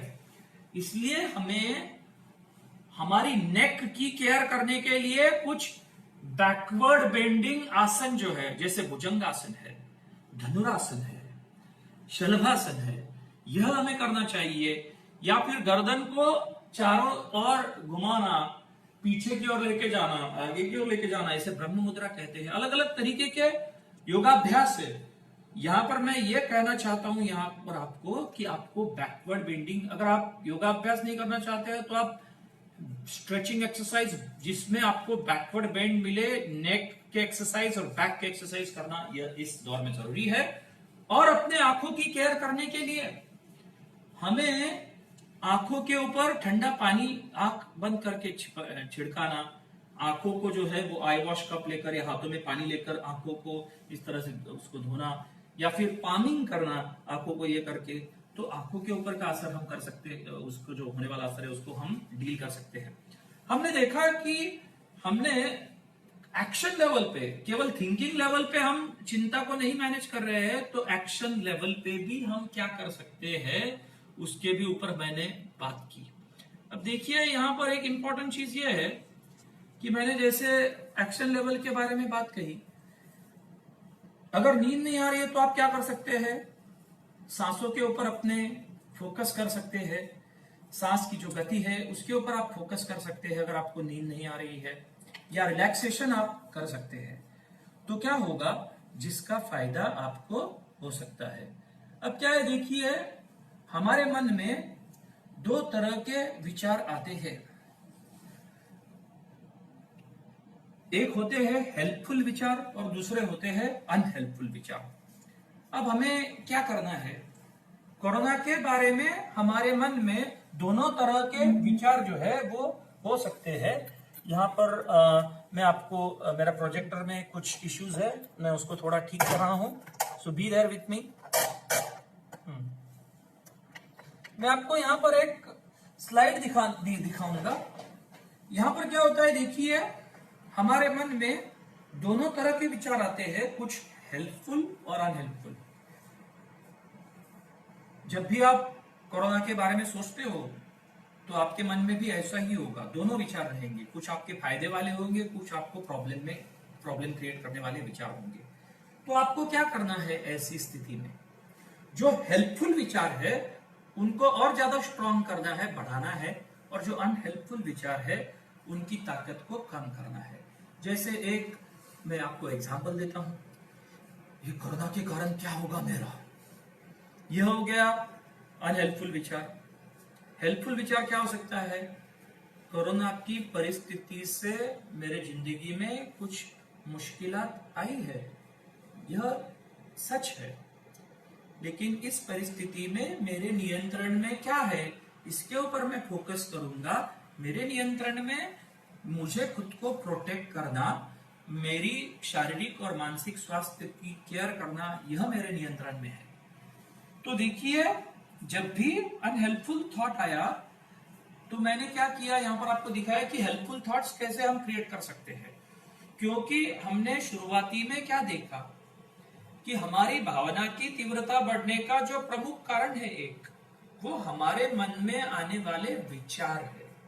तो अगर हम विचारों के लेवल पर अगर अपने आप को मैनेज करते हैं, हेल्पफुल विचारों को मन के अंदर बढ़ाते हैं, तो क्या होगा, हमारी भावना की जो तीव्रता है वो कम होने के लिए हमें मदद मिलेगी। अब क्या है देखिए, मैं आपको यहाँ पर स्क्रीन के ऊपर अगर आप गौर करेंगे तो मैं आपको एग्जांपल दिखाता हूं हेल्पफुल और अनहेल्पफुल विचारों का। यहां पर एक अनहेल्पफुल विचार क्या है? My friends and I can't see each other. मैं और मेरा दोस्त एक दूसरे को नहीं देख सकते हैं। ये अनहेल्पफुल विचार है। हेल्पफुल विचार क्या है? My friends and I R protecting each other. हम एक दूसरे को प्रोटेक्ट कर रहे हो, ये हो गया हेल्पफुल विचार। अब अनहेल्पफुल विचार क्या है? एक I am stuck at home. This is unhelpful thought. Helpful thought, I am safe at home. I am protecting myself and my family from corona. That is helpful thought. एक unhelpful thought क्या है? I have lost all my freedom. मेरा पूरा freedom जो है वो चला गया है। Helpful thought क्या है? I have relinquished my freedom for a noble purpose. मैंने कुछ noble purpose के लिए मेरे freedom को डील किया है। I miss the things which I love. Unhelpful thought. Helpful thought क्या? Increasing my gratitude for my things, for the things which I love. Right. So यहाँ पर एक जो unhelpful thought है, उसके ऊपर मैं थोड़ा ज्यादा फोकस करूंगा। I have lost. अब देखिए, यह जो थॉट है, I have lost all my freedom, यह अनहेल्पफुल है। यह पूरी तरह से सच्चाई नहीं है, क्योंकि इसके लिए मैं आप जैसे एक डॉक्टर विक्टर फ्रैंकल थे, जो साइकियाट्रिस्ट थे, जिन्होंने लोगोथेरेपी नाम की थेरेपी, साइकोथेरेपी निकाली है, उसके वो जनक है। यह डॉक्टर विक्टर फ्रैंकल जो थे, इनको हिटलर ने कॉन्सेंट्रेशन कैंप में रखा था 1945 के आसपास, 42 के आसपास, जर्मनी में। और उस कॉन्सेंट्रेशन कैंप में बहुत ही लोगों को यातनाएं दी जाती थी, और डॉक्टर विक्टर फ्रैंकल को भी बहुत यातनाएं दी गई। अब उस कॉन्सेंट्रेशन कैंप में से कौन लोग बच गए? डॉक्टर विक्टर फ्रैंकल ने उनके ऊपर भी बहुत स्टडी किया। एक व्यक्ति को ऐसा लग रहा था कि मैं 30 तारीख को छूटने वाला हूं अगले महीने के, और फिर उसने जो भी तकलीफ हो रही थी उसको बर्दाश्त किया, और हुआ ऐसा कि 29 तारीख तक कुछ भी, जब अगले महीने की 29 तारीख आई, तब उसे लगा कि अभी कोई होप नहीं है, कोई संभावना नहीं है अभी बाहर आने की, क्योंकि 29 तारीख तक वो अंदर ही था, और उसकी 29 तारीख को ही डेथ हो गई। यहां पर क्या है कि उसने होप क्रिएट किया, और क्या हुआ कि जो परिस्थिति थी उसको बर्दाश्त किया और उसको टॉलरेट किया, लेकिन जैसे ही उसके दिमाग से होप चला गया तो उसने गिव अप कर दिया, और फिर उसकी मौत हो गई। वहां पर इमीडिएट उनको मार डालते थे या पनिश करते थे। और डॉक्टर विक्टर फ्रैंकल ने क्या देखा, उन्होंने एक किताब भी लिखी है, मैन सर्च फॉर मीनिंग। ये बहुत ही इंपॉर्टेंट है। तो जिन लोगों के दिमाग में भविष्य के बारे में होप था, आशा थी, वो लोग उस कॉन्सेंट्रेशन कैंप से बाहर आए, वो लोग डील कर पाए उस परिस्थिति को।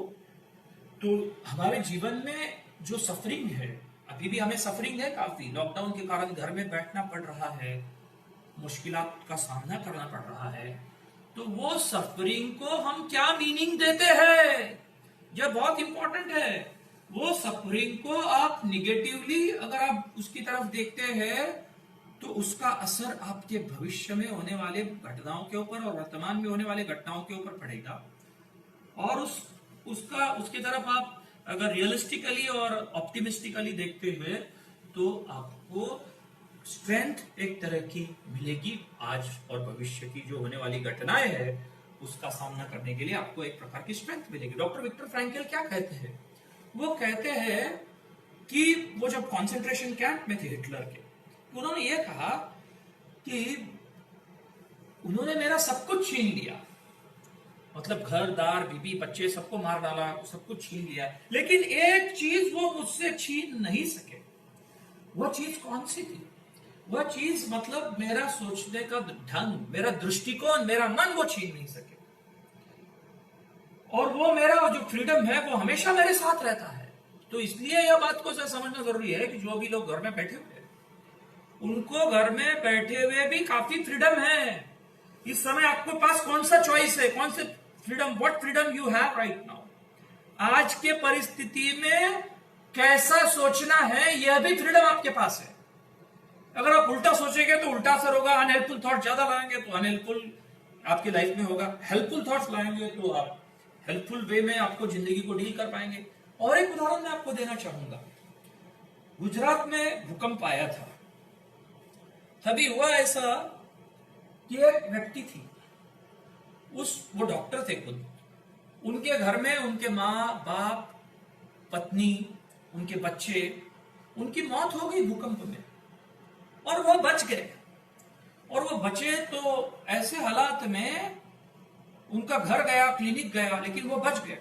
पर ऐसे हालात में वो दूसरों की भी मदद कर रहे थे।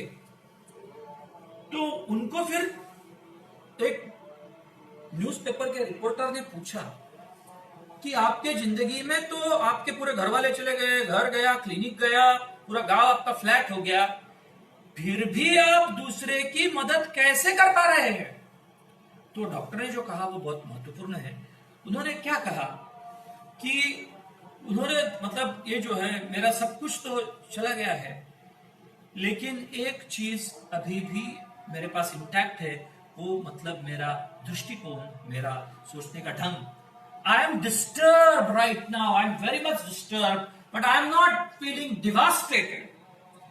आई हैव, मतलब उन्होंने ये कहा कि मेरा स्पिरिट अभी तक मरा नहीं है।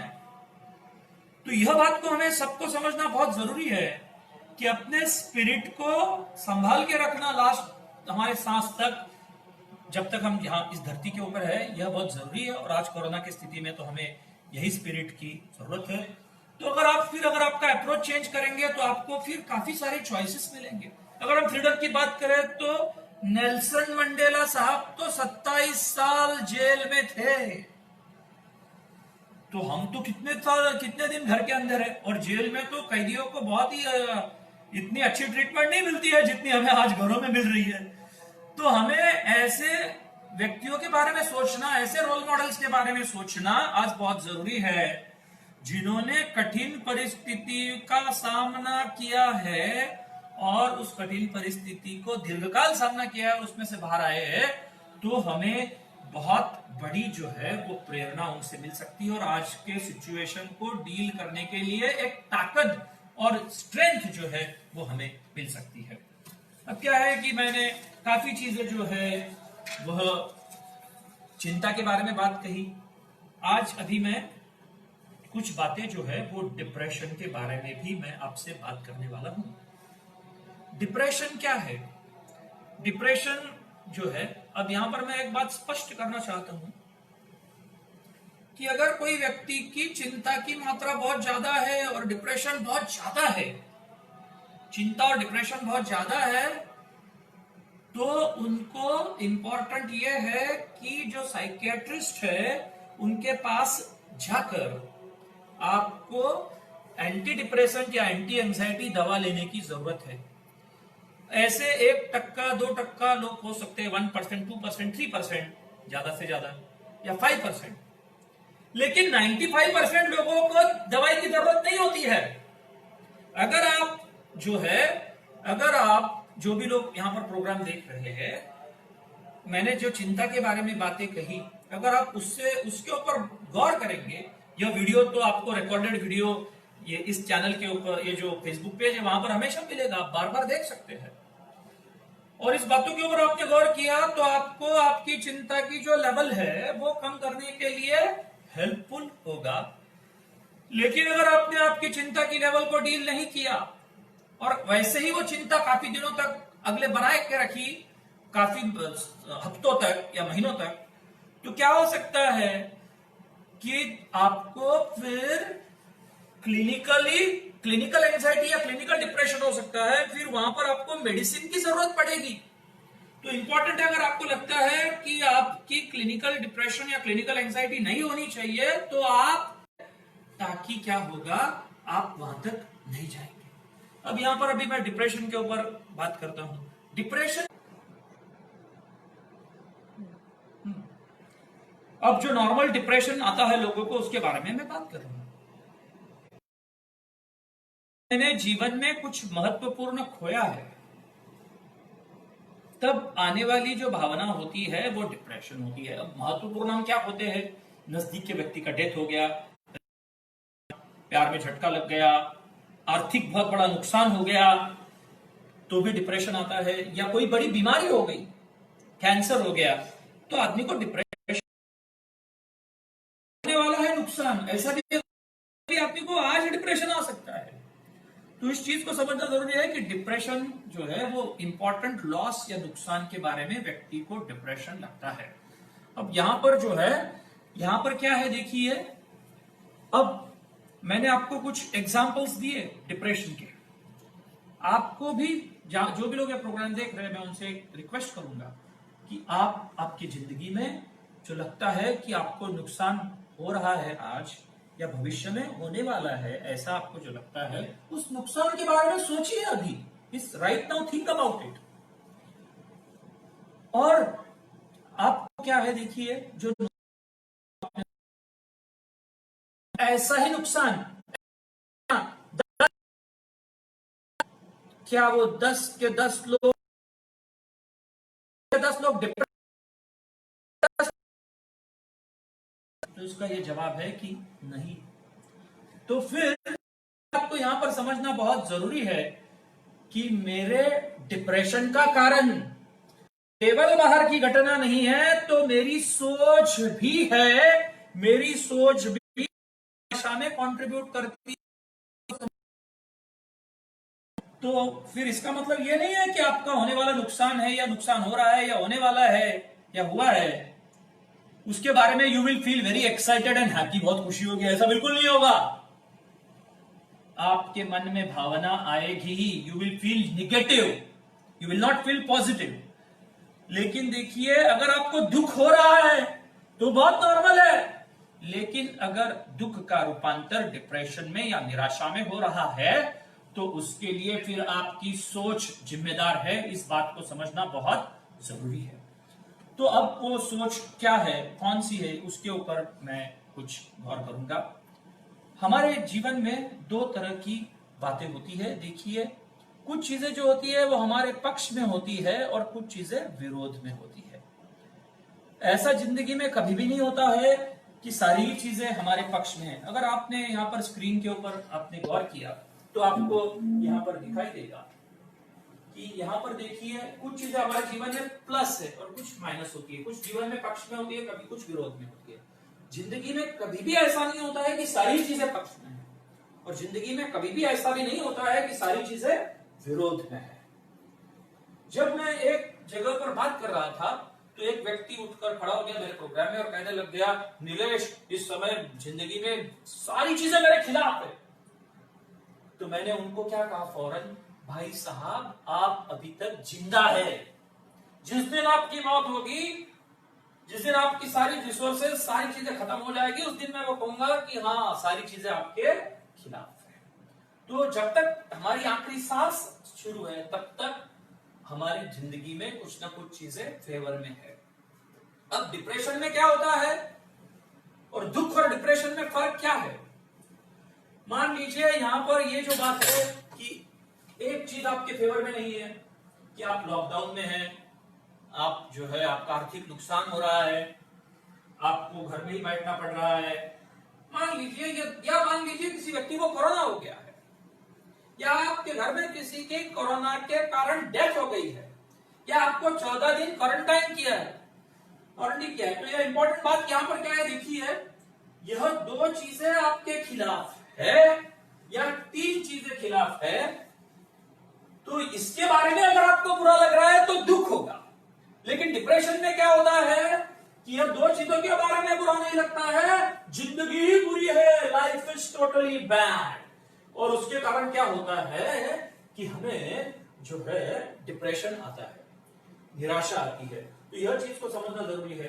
तो जिंदगी में कुछ चीजें अभी इस समय हमारे क्या है कि कुछ चीजें फेवर में है ऑलरेडी हमारे, और कुछ चीजें फेवर में नहीं है, और ये जीवन में यह सच्चाई हमेशा बनी रहती है।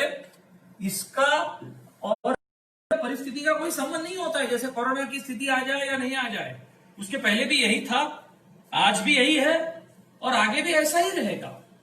लेकिन जो व्यक्ति ने मुझे कहा था मेरे प्रोग्राम में कि कुछ मेरे खिलाफ है, तो मैंने कहा भाई साहब, आप जिंदा है, भी बैठे हुए लोग सब अब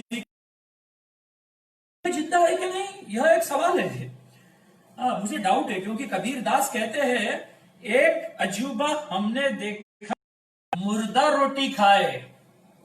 अब मुर्दा कैसे रोटी खा सकते?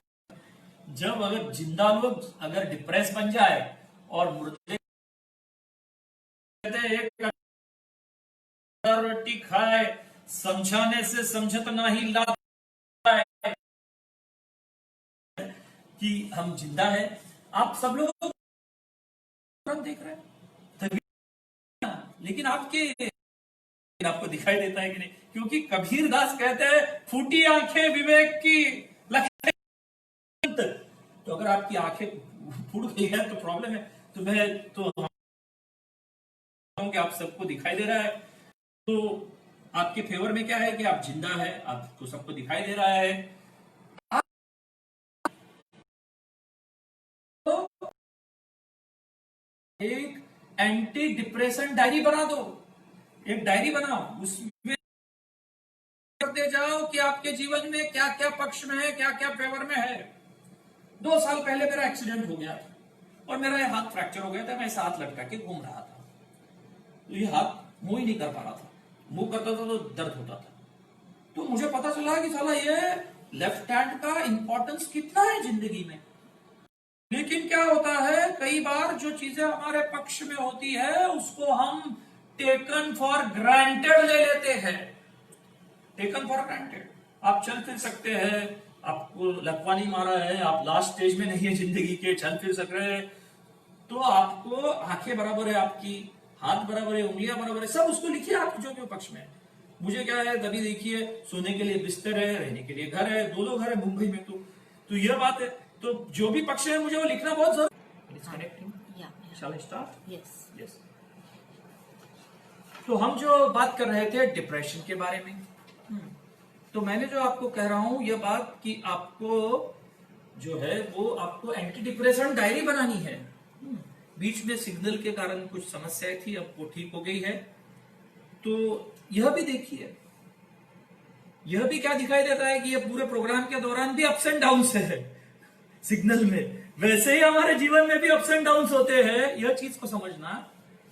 अब यह जो सिग्नल डिस्कनेक्ट हुआ है, इसको क्या अर्थ देना है मेरे मन में? क्योंकि हर रोज हमारे जीवन में कुछ ना कुछ मन के खिलाफ घटनाएं होती है, और उस मन के खिलाफ होने वाले घटनाओं को हमारे मन में क्या अर्थ देना है? हेल्पफुल थॉट्स और अनहेल्पफुल थॉट्स, कौन से थॉट्स जनरेट करने हैं, इसके ऊपर उस घटना का हमारे ऊपर कितना असर होगा, यह निर्भर करता है। तो अगर हमने यह सिग्नल डिस्कनेक्ट हुआ है, इसके कारण अगर मैं डिस्टर्ब हो गया और इसको मैंने मेरे ऊपर हावी होने दिया, तो मैं उसको अलाउ कर रहा है, मेरे ऊपर हानि अलाउ कर रहा हूं उसको मेरे ऊपर हावी होने के लिए। तो इस चीज को समझना जरूरी है। तो यह जो है, तो ऐसी घटना होती है हमारे जीवन में। तो आपको क्या करना है, फिर से मैं हमारे विषय के ऊपर आता हूं कि आपको एंटी डिप्रेशन डायरी लिखनी है। जो जो भी चीजें आपके पक्ष में है उसको आपको लिखना है, और लिखेंगे तो आपको पता चलेगा इतनी सारी चीजें हैं कि वो डायरी लिखने के लिए आपको जगह नहीं गिरी। पर अभी डायरी क्यों लिखना है? क्योंकि उसका कारण यह है, क्योंकि क्या होता है जब आदमी डिप्रेशन में चला जाता है तो क्या होता है, जो नुकसान होता है 1 चीज का, 2 चीज का या 3 चीजों का, तो उसको क्या लगने लगता है कि पूरी जिंदगी ही बैड है, टोटल लाइफ इज बैड, और उसके कारण प्रॉब्लम हो जाता है। और फिर डिप्रेशन में क्या होता है, आदमी काला चश्मा पहन लेता है। काला चश्मा पहनने के बाद क्या होगा, बाहर की दुनिया भी काली नजर आएगी। जैसी दृष्टि वैसी सृष्टि। और काला चश्मा राज कपूर का गाना गाने लगते हैं, जाने कहां गए वो दिन। उस गाने में एक लाइन है, अपनी नजर में आजकल दिन भी अंधेरी रात है। अरे भाई, काला चश्मा पहन लिया इसलिए तुमको दिन को दिन बोलो, रात को रात बोलो। दिन को भी रात बोलने लगता है क्योंकि तुमने काला चश्मा पहन लिया। और यही बात डिप्रेशन में होती है। वो काला चश्मे को निकाल के फेंक देना चाहिए। हमारी जिंदगी में कुछ चीजें पक्ष में होती है और कुछ चीजें विरोध में होती है। कुछ चीजें विरोध में, इसका यह मतलब नहीं है कि पूरी जिंदगी ही पूरी ब्लैक है। इसके लिए मैं आपको एक चीज यहां पर दिखाना चाहूंगा। ये मेरे हाथ में जो है, देखिए पानी का बॉटल है। अब मैं यहां पर देखिए, ये बॉटल में क्या कर रहा हूं, इसमें इंक जो होती है स्याही होती है, उसको एक बूंद डाल रहा हूं, एक बूंद मैंने डाल दी है। देखिए क्या है कि वो नीचे बैठ रही है, नीचे जा रही है, अगर आपने गौर किया रहेगा तो। अब मैं क्या कर रहा हूँ, वो नीचे जा रही है, धीरे धीरे धीरे देखिए नीचे जा रही है। अब मैं इसको पूरा इसको घोल रहा हूँ इसके अंदर। अब पूरा जो कलर है वो घुल गया है उसमें। अब देखिए इसका और डिप्रेशन का क्या संबंध है। ये जो एक बूंद है या दो बूंदे अगर मैंने डाली, तो यह दो चीजें हमारे पक्ष में नहीं है जिंदगी में। यह दो काली बूंदे हैं, या कोरोना से उत्पन्न हुई दो, ये आज की स्थिति है। लेकिन अगर हम इसको पूरी जिंदगी में घोल देंगे या दो काली बूंदों को, पूरी जिंदगी को काला कलर मार देंगे, तो हम डिप्रेस बन जाएंगे। तो इसलिए महत्वपूर्ण बात यह है कि कुछ चीजें हमारे पक्ष में होती है और कुछ चीजें नहीं होती है। और यह दो बूंदे या दो चीजें खिलाफ है मेरी जिंदगी में, क्योंकि जिंदगी में कुछ चीजें हमेशा कुछ ना कुछ चीजें खिलाफ रहेगी। दो चीजें खिलाफ है, इसका मतलब ये नहीं कि पूरी जिंदगी ही टोटली बैड है। ये ओवर जनरलाइजेशन हमें नहीं करना है। कबीर दास एक दोहे में कहते हैं, क्या कहते हैं वो, एक बूंद के कारणे रोता है सब संसार, अनेक बूंदे खाली गए तिनका नहीं विचार। तो यह बात को समझना बहुत जरूरी है कि यहाँ पर डिप्रेशन में जाना है नहीं। और क्या होता है, कुछ लोग डिप्रेस बन जाते हैं और फिर कौन सा गाना गाने लगते हैं, ये दुनिया ये महफिल मेरे काम की नहीं। तो ऐसा गाना गाएंगे तो फिर क्या गाने, चलो ऊपर। जो मन में तैयार करोगे वैसा ही होगा। मन में आप अगर उल्टा तैयार करोगे तो उल्टा होगा, सीधा तैयार करोगे तो सीधा तैयार होगा। क्योंकि कबीर दास जो कहते हैं एक दोहे में, मन मोटा मन पतला, मन इधर दौड़ता है उधर दौड़ता है। अभी कोरोना के समय तो बहुत दौड़ता है। मन मोटा मन पतला, तो वो क्या होता है, मन की जैसे उपजे तैसे ही हो जाए। तो कबीर दास जो कहते हैं मन मोटा मन पतला, मन पानी मन लहर, मन की जैसे उपजे तैसे ही हो जाए। जो आप मन में तैयार करोगे वैसा ही होगा। मन में आप उल्टा ख्याल लगाओगे, अनहेल्पफुल थॉट्स ज्यादा बनाओगे, तो वो ऐसा ही असर आएगा।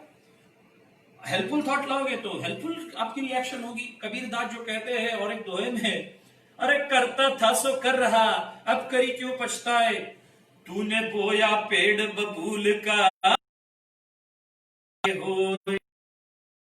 अनहेल्पफुल थॉट्स उत्पन्न, आपका इमोशंस भी प्रॉब्लमेटिक रहेगा और आपका बिहेवियर भी प्रॉब्लमेटिक रहेगा, आपको प्रॉब्लम ही करेगा। लेकिन अगर आपने आम के पेड़ बोए मन में या हेल्पफुल थॉट्स बोए, तो आपको वैसा ही फल आएगा। जो बीज मन में आप बोओगे वैसा ही आउटकम आपको मिलेगा। तो यह डिप्रेशन के बारे में और भी हमारे भावनाओं के बारे में ये बिल्कुल सच है।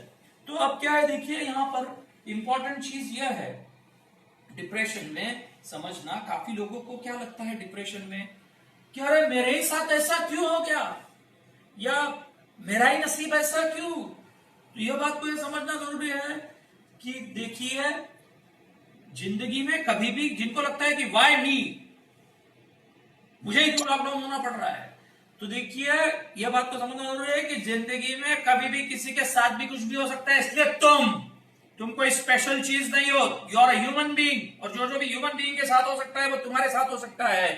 और जीवन में कभी भी किसी के साथ भी कुछ भी हो सकता है। इसलिए व्यू सुवाइनी का आंसर क्या है कि कभी भी किसी के साथ भी कुछ भी हो सकता है। और राजेश खन्ना ने, मैंने ऑलरेडी कहा कि जिंदगी एक सफर है सुहाना, यहाँ कल क्या होगा किसने जाना। फिर भी किसी के दिमाग में आता है डिप्रेशन के कारण, वाई मी, मेरे साथ ऐसा क्यों हो गया, मेरे साथ ऐसा क्यों हो गया।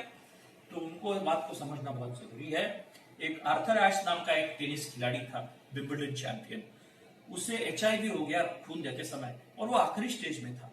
उसके चाहने वालों ने उसे खत लिखा, Y God has selected you for this bad disease. तो आर्थर एश ने क्या जवाब दिया उस चाहने वाले को, दुनिया में लाखों लोग टेनिस खेलते हैं, उसमें 128 लोग विंबलडन में चुने जाते हैं, उसमें के 8 लोग क्वार्टर फाइनल में आते हैं, 4 लोग सेमीफाइनल में आते हैं, 2 लोग फाइनल में आते हैं, और एक फाइनल में आदमी जीतता है। जब मैं फाइनल में गया, जीता और कप ऊपर उठाया, तब थोड़ी भगवान को पूछा मैं ही क्यों। तो अब क्यों पूछू जग मारने के लिए। तो इंपॉर्टेंट बात यह समझना जरूरी है कि जीवन में जब हमारे पक्ष में कुछ चीजें होती है तभी हम नहीं पूछते कभी कि मैं ही क्यों, मैं ही क्यों, मैं ही क्यों।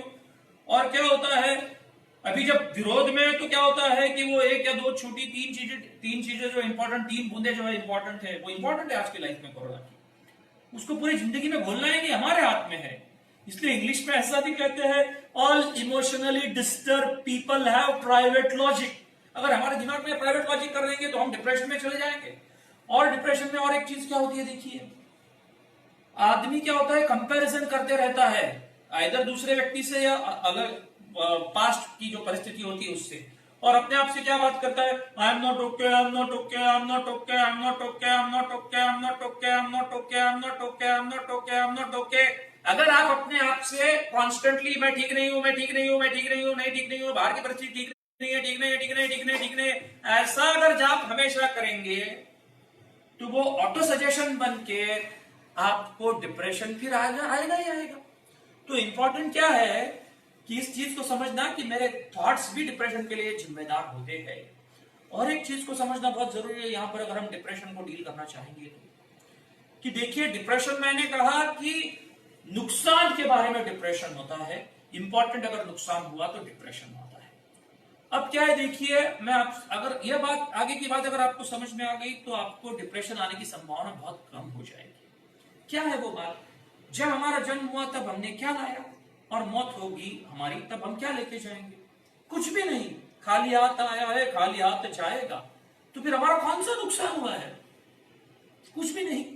हाँ ठीक है भाई, हम लोग गृहस्थ है, गृहस्थी में फंसे हैं, हम बंधन में है, अटैचमेंट में है, तो नुकसान अगर होता है हमारा कुछ, सपोज कोरोना के कारण किसी की डेथ होती है या नुकसान हो रहा है आर्थिक, तो उस नुकसान के कारण दुख होना बिल्कुल नॉर्मल है।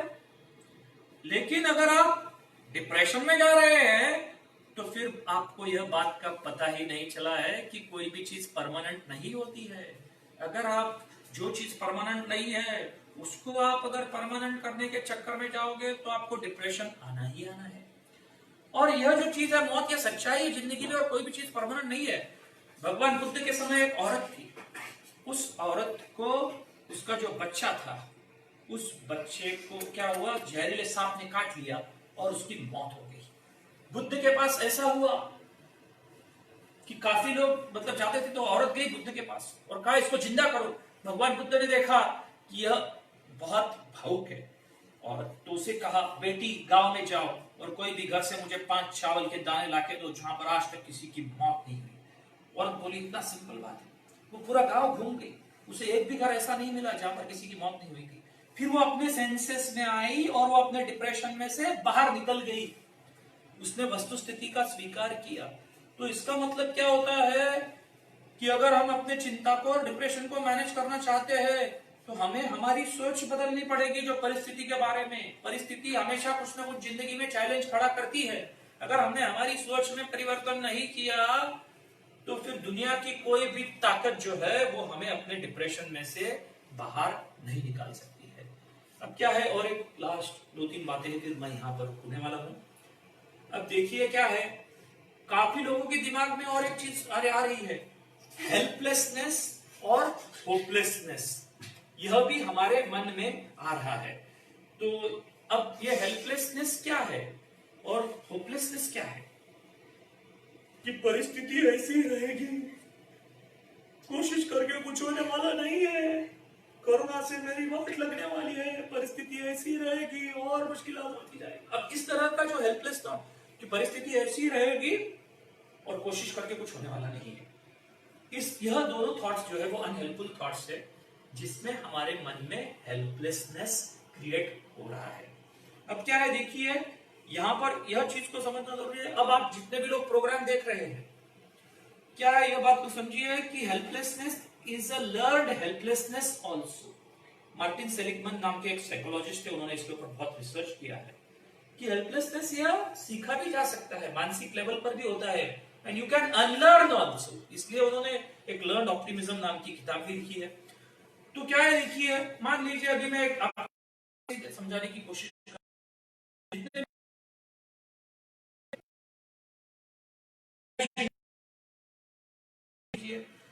कि आप सब लोग जो है आधे घंटे के बाद मरने वाले हैं। नहीं, मरने वाला नहीं है, लेकिन मरने वाले हैं इस एक्सरसाइज के लिए, और मरना यह सर्टन है, राइट। कोई भी ताकत दुनिया की आपको नहीं बचा सकती है। और आप बेड रिडन है। बेड रिडन मतलब क्या है कि आपको लकवा मार गया है, आप चल फिर नहीं सकते हैं, आप बेड रिडन है। और आपको क्या हुआ है कि आप खा सकते हैं, पी सकते हैं, बोल सकते हैं, हंस सकते हैं, देख सकते हैं, लेकिन नीचे का हिस्सा हिलता नहीं है। ऊपर गया हो गया हाथ तो और यह हिल रहा है और आधे घंटे के बाद मरने वाले हैं। क्या आप ऐसी स्थिति को कहेंगे से असहाय है, यू आर टोटली हेल्पलेस? तो इसका जवाब ना है। तो आप क्या कर सकते हैं ऐसी स्थिति में? आप दूसरे से बात कर सकते हैं, मनपसंद आपका खाना खा सकते हैं, आप जो है पैसा प्रॉपर्टी किधर रखा है वो दूसरे को बता सकते हैं, बिल बना सकते हैं, या फिर आप आंखों का डोनेशन कर सकते हैं, आप आई डोनेशन कर सकते हैं। तो देखिए आप कुछ कर सकते हैं, मतलब मैंने कहा ऑलरेडी क्या क्या आप कर सकते हैं। आप पूरी तरह से हेल्पलेस नहीं है, लेकिन अगर आपके मन को लकवा मार गया तो फिर आप बहुत ही मुश्किल घड़ी में पहुंच जाओगे। देखिए यहां पर बैठे हुए कोई भी व्यक्ति आधे घंटे के बाद मरने वाला नहीं है और किसी को भी लकवा नहीं मारा है, लेकिन मैंने जो आपको परिस्थिति बताई कि आप आधे घंटे के बाद मरने वाले और आपको लकवा है, तो फिर भी उस अवस्था में भी हमारे पास कुछ चॉइसेस और ऑप्शन थे। और अगर हम आधे घंटे के बाद मरने वाले नहीं है और लकवा नहीं मारा है तो हमारे पास अगणित बहुत सारे चॉइसेस है। लेकिन अगर हमारे मन को लकवा मार गया तो फिर परिस्थिति ऐसी रहेगी, कोशिश करके कुछ होने वाला ही नहीं है। यह हेल्पलेसनेस, असहायता की भावना आएगी, हमें उसको डील करना है। इंपॉर्टेंट है कि हमें हमारे मन में जो है वो हेल्पलेस नहीं रखे। अब और एक क्या है, देखिए यहां पर इस लॉकडाउन की परिस्थिति में काफी लोगों को बोरडम हो रहा है, घर के अंदर बैठे बैठे बोर हो रहा है। अब मैंने तो डिप्रेशन के बारे में बात कही, मेरे YouTube में 41 वीडियोस है, आप चाहे तो मेरा नाम टाइप करेंगे तो आपको सब मिलेंगे, उसमें डिप्रेशन, एंजाइटी, काफी चीजों के ऊपर है। लेकिन अभी मैं एक कोरोना से जुड़ी हुई जो बात है बोरडम के ऊपर आता हूं। क्या होता है, काफी लोगों को बोर हो रहा है घर के अंदर बैठकर, और इतने दिन एक जगह पे बैठने की आदत नहीं थी। मैं समझ सकता हूँ ये चीज। अब इस बोरडम को हमें बर्दाश्त करना पड़ेगा, यह बहुत इंपॉर्टेंट है। लेकिन उस बोरडम की तरफ देखने का हमारा एटीट्यूड कैसा है, यह बहुत बहुत इंपॉर्टेंट है। अब यह बोरडम की तरफ देखने का एटीट्यूड मतलब क्या है, देखिए आप क्या मीनिंग दे रहे हो उस बोरडम को, यह बहुत इंपॉर्टेंट है। अगर किसी को व्यक्ति को लगता है अरे अभी मैं बर्दाश्त नहीं कर सकता हूं बोरडम, अमेरिका में क्या हो रहा है, लोगों को जो घर में बैठे हुए हैं वो तो बाहर आके अभी उन्होंने प्रदर्शन शुरू कर दिया है रास्तों के ऊपर। काफी सिटीज में अमेरिका में हुआ है कि हमसे बर्दाश्त नहीं हो रहा है, ये हमारे फ्रीडम के खिलाफ है। और अमेरिका में दुनिया में सबसे ज्यादा पेशेंट्स है, 8 लाख पेशेंट्स है और 45,000 से ज्यादा लोगों की मौत इससे हुई है। फिर भी वो जो है वो बर्दाश्त नहीं कर पा रहे हैं वो बोरडम, और उसके खिलाफ आंदोलन करने की बात कर रहे हैं, ये हो रहा है। तो हमें यह बात समझना चाहिए कि हमें अमेरिका जैसा नहीं बनना है। यहाँ पर हमें हमारा बोरडम टॉलरेट करने का जो फ्रस्ट्रेशन टॉलरेंस है, बोरडम को बर्दाश्त करने का, वह फ्रस्ट्रेशन टॉलरेंस हमें बढ़ाना पड़ेगा। कैसे बढ़ाएंगे हम, उस बोरडम को क्या अर्थ देते हैं, उसके ऊपर भी वो बहुत निर्भर करता है। अब देखिए मैं आपको एक एक्सरसाइज यहाँ पर बताता हूँ, बोरडम को आपको ताकत मिल सकती है मानसिक लेवल पर वो बर्दाश्त करने के लिए। मान लीजिए आपके घर वाले को, सभी को टेररिस्ट लोगों ने किडनैप कर लिया, आतंकवादियों ने, और किडनैप करने के बाद आपको फोन किया। क्या फोन किया, हमारी मांग पूरी करो नहीं तो हम आपके नजदीक के व्यक्ति को खत्म कर देंगे। तो आप टेररिस्ट लोगों को क्या बोलोगे, भाई साहब आतंकवादी बताइए आपकी मांग क्या है। तो टेररिस्ट लोग क्या कह रहे हैं, अगले 2 महीने या अगले 3 महीने आपको घर के अंदर ही रहना पड़ेगा, घर के बाहर नहीं निकलना है। अगर आप घर के बाहर निकलते हो तो हम आपके नजदीक के व्यक्ति को गोली से उड़ा देंगे, इनको मार डालेंगे। तो आप आतंकवादी लोगों को क्या कहोगे, नहीं नहीं भाई ये बोर्डम जो है मैं बर्दाश्त नहीं कर सकता, 3 महीना तो घर में बैठना तो नामुमकिन है, मार डालो उनको, सबको, मेरे घर वालों को। आप ऐसा कहोगे? बिल्कुल ऐसा नहीं कहोगे। आप क्या कहोगे कि हाँ मैं बर्दाश्त करता हूं। आप क्यों करोगे, क्योंकि नजदीक के व्यक्ति की जान बचनी चाहिए, इसलिए आप बर्दाश्त करोगे। खबर है नहीं। तो अगर नजदीक के व्यक्ति की जान बचनी चाहिए तो हमारी और हमारे फैमिली की जान बचनी चाहिए, इसलिए हम वो बोर्डम क्यों नहीं बर्दाश्त करें, यह अर्थ देंगे तो आपको उसमें मीनिंग समझ में आएगा। और काफी लोगों को क्या होता है, कोई व्यक्ति को अभी किसी को नशा है तो उनको भी बहुत बेचैनी हो रही है। अगर उनको 3 महीना जेल में डाल देते थे तो क्या करते थे, बर्दाश्त करते थे या नहीं करते थे? करते ही थे ना। तो इंपॉर्टेंट यह है कि उस बोर्डम को क्या अर्थ दे रहे हैं। यह बोर्डम मेरे लाइफ सेविंग के लिए है और यह जिंदगी का एक स्टेशन है, यह डेस्टिनेशन नहीं है।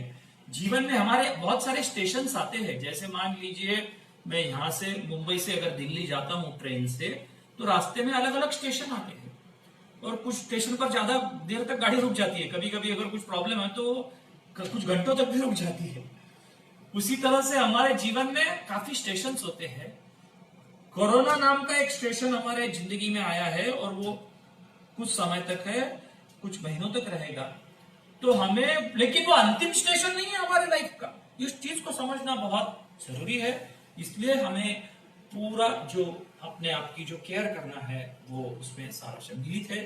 अब देखिए क्या है, हमारा फ्रस्ट्रेशन टॉलरेंस बढ़ाना बहुत जरूरी है आज के हालात में। फ्रस्ट्रेशन टॉलरेंस बढ़ाएंगे तो आपकी जान, आपको कोरोना न होने की पॉसिबिलिटी जो है, वो कोरोना जो होने की संभावना है वो कम हो जाएगी। कैसे? Frustration tolerance.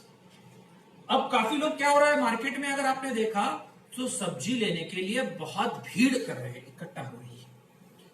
अब क्या है, तो आपको क्या है, अगर आपने एक ही बार अनाज लाके घर में डाल दिया अगले 2 महीने का, तो फिर आपको बाहर निकलना ही नहीं है, बात ही खत्म वहां पर। फिर आपको क्या टॉलरेट करना पड़ेगा? तो दाल चावल जो है या फिर भिगोए हुए जो सब्जियां है वही आपको खाना पड़ेगी, रोटी खाना पड़ेगा, आपको हरी सब्जियां नहीं मिलेगी, तो आपको वह चीज बर्दाश्त करनी पड़ेगी। आपके पास 2 ऑप्शन है। देखिए, एक ऑप्शन क्या है कि आप बाहर जाओ, सब्जियां खरीदने जाओ, ये खरीदने जाओ, वो खरीदने जाओ, जरूरत की चीजें नहीं है वो खरीदने जाओ, मतलब जरूरत, मतलब हमारी जरूरतें तो अनलिमिटेड है। तो फिर आपको, अगर आप बाहर निकले घर से, तो कोरोना होने की पॉसिबिलिटी थोड़ी बढ़ेगी। दूसरा ऑप्शन क्या है आपके पास? घर के अंदर रहोगे तो कोरोना होने की देयर इज नो पॉसिबिलिटी और वेरी लेस पॉसिबिलिटी। लेकिन आपको क्या होगा, सब्जी खाने नहीं मिलेगी, कुछ पाने के लिए कुछ खोना पड़ता है। इन दोनों में हमें यह कैलकुलेशन करना है कि इसमें मेरा फायदेमंद विचार लॉन्ग टर्म कौन सा है और मुझे क्या कीमत चुकाने पड़ने वाली है। आपको दोनों हाथ में लड्डू नहीं मिल सकता है, यह बात को समझना। दोनों हाथ में लड्डू मतलब क्या, कि मैं घर में ही रहना चाहिए, मुझे कोरोना से, मतलब मैं बाहर निकलूं तो मुझे कोरोना नहीं होना चाहिए, ऐसा नहीं हो सकता है। वो संभावना बढ़ती है बाहर निकलते हैं तो आप, क्योंकि कबीर दास कहते हैं एक जगह पे, चींटी चावल ले चली, चींटी यानी एंड, बीच में मिल गई दाल, दाल दिख गई बीच में, अभी वो मुंह के अंदर चावल का दाना है, कंफ्यूज हो गई। चींटी चावल ले चली, बीच में मिल गई दाल, कहे कबीरा दोनों ना मिले, एक ले दूजी डाल। तो एक जगह पे अपने घर पे बैठ के लॉकडाउन का आप पालन करोगे तो फ्रस्ट्रेशन को टॉलरेट करोगे तो आपको काफी सारी चीजें इसमें हो सकता है। अब और एक चीज जरूरी है यहाँ पर कि इस फेज का एक्सेप्टेंस होना बहुत जरूरी है। नहीं तो क्या होता है, इस फेज का लोग एक्सेप्टेंस अगर नहीं करते हैं, अनहेल्पफुल थॉट्स माइंड में लाएंगे तो उनको और ज्यादा प्रॉब्लम होगा। कि जिंदगी में कभी भी कुछ भी हो सकता है, उसमें कि यह घटना है, I don't like it, but ऐसा हो सकता है, इसलिए ऐसा हुआ है, इस चीज का एक्सेप्टेंस होना बहुत जरूरी है। नहीं तो अनहेल्पफुल थॉट्स क्या हो सकते हैं दिमाग में, कि गवर्नमेंट ने जो 15 लाख लोग विदेश से आए जनवरी से फरवरी से, चेकिंग किया था, अब वो ऑलरेडी आ चुके हैं, लेकिन वो पहले वाला, तो आपका इमोशनल डिस्टर्बेंस और बढ़ेगा। अगर करता था गवर्नमेंट तो अच्छी चीज थी, लेकिन वो हुआ नहीं है। दूसरी चीज क्या है, और एक अनहेल्पफुल थॉट क्या हो सकता है, तबलीगी समाज का जो प्रोग्राम हुआ दिल्ली में, उसे परमिशन देना ही नहीं चाहिए था। अब वो परमिशन भी दे चुका है और वो प्रोग्राम भी हो चुका है और वो लोग फैल चुके हैं पूरे इंडिया में। तो यह बात को समझना जरूरी है कि वो रियलिटी अभी बन चुकी है। तो हमें यह बात को समझना यह जरूरी है, आज के तारीख में मुझे कौन से ऐसे विचार है जो आज की परिस्थिति का सामना करने के लिए मदद रूप होंगे, उसके ऊपर हमें गौर करना है। आखिर में एक बात है, उसके ऊपर मैं गौर करूंगा कि देखिए, कोई भी परिस्थिति हमारे जो सामने उत्पन्न होती है उसकी तरफ कैसा देखना है, हमारा एटीट्यूड कैसा होना चाहिए, यह हमारे हाथ में होता है। उसकी तरफ हम पनिशमेंट तरीके से भी देख सकते हैं और अपॉर्चुनिटी तरीके से भी देख सकते हैं। एक उदाहरण आपको मैं यहां पर देना चाहूंगा। किरण बेदी जो थी, उनको आईएएस ऑफिसर, उनको तिहाड़ जेल में ट्रांसफर किया गया था क्योंकि वो काफी टफ थी, इसलिए उनको पनिशमेंट पोस्टिंग तरीके से दिया कि चलो इसको पनिश करने के लिए तिहाड़ जेल में ये कर देते हैं। तो क्या हुआ कि किरण बेदी ने उस घटना की तरफ पनिशमेंट तरीके से नहीं देखा। उन्होंने क्या किया, उस घटना की तरफ अपॉर्चुनिटी तरीके से देखा। तिहाड़ जेल में विपश्यना के क्लासेस शुरू किए और कैदियों के लिए काफी रिफॉर्म्स उन्होंने किए और उनको बाद में मैगसेस अवार्ड मिला। तो मतलब क्या हुआ कि एटीट्यूड कैसा है। सेम वे लॉकडाउन जो है वो उसकी तरफ आप अपॉर्चुनिटी तरीके से देखते हैं या पनिशमेंट तरीके से देखते हैं, यह आपके ऊपर निर्भर करता है कि कैसे जीना है, गाना गाते गाते या ग्रम्बल करते करते। इसके ऊपर यह निर्भर करता है कि आपके जीवन में इस कोरोना की परिस्थिति में क्या होगा। आप सबका दिल से मैं धन्यवाद चाहता हूँ, आपने इतनी देर हमारा प्रोग्राम सुना। अगर आपको कुछ सवाल है तो आप पूछ सकते हैं या व्हाट्सएप कर सकते हैं। कुछ सवाल है? नहीं, कुछ भी सवाल नहीं है। धन्यवाद। हमारा YouTube में भी 41 वीडियोस है, वो भी आप देख सकते हैं। नीलेश मंडलेचा आप टाइप करेंगे तो आपको मिलेगा। और you take care of yourself. Thank you very much. धन्यवाद।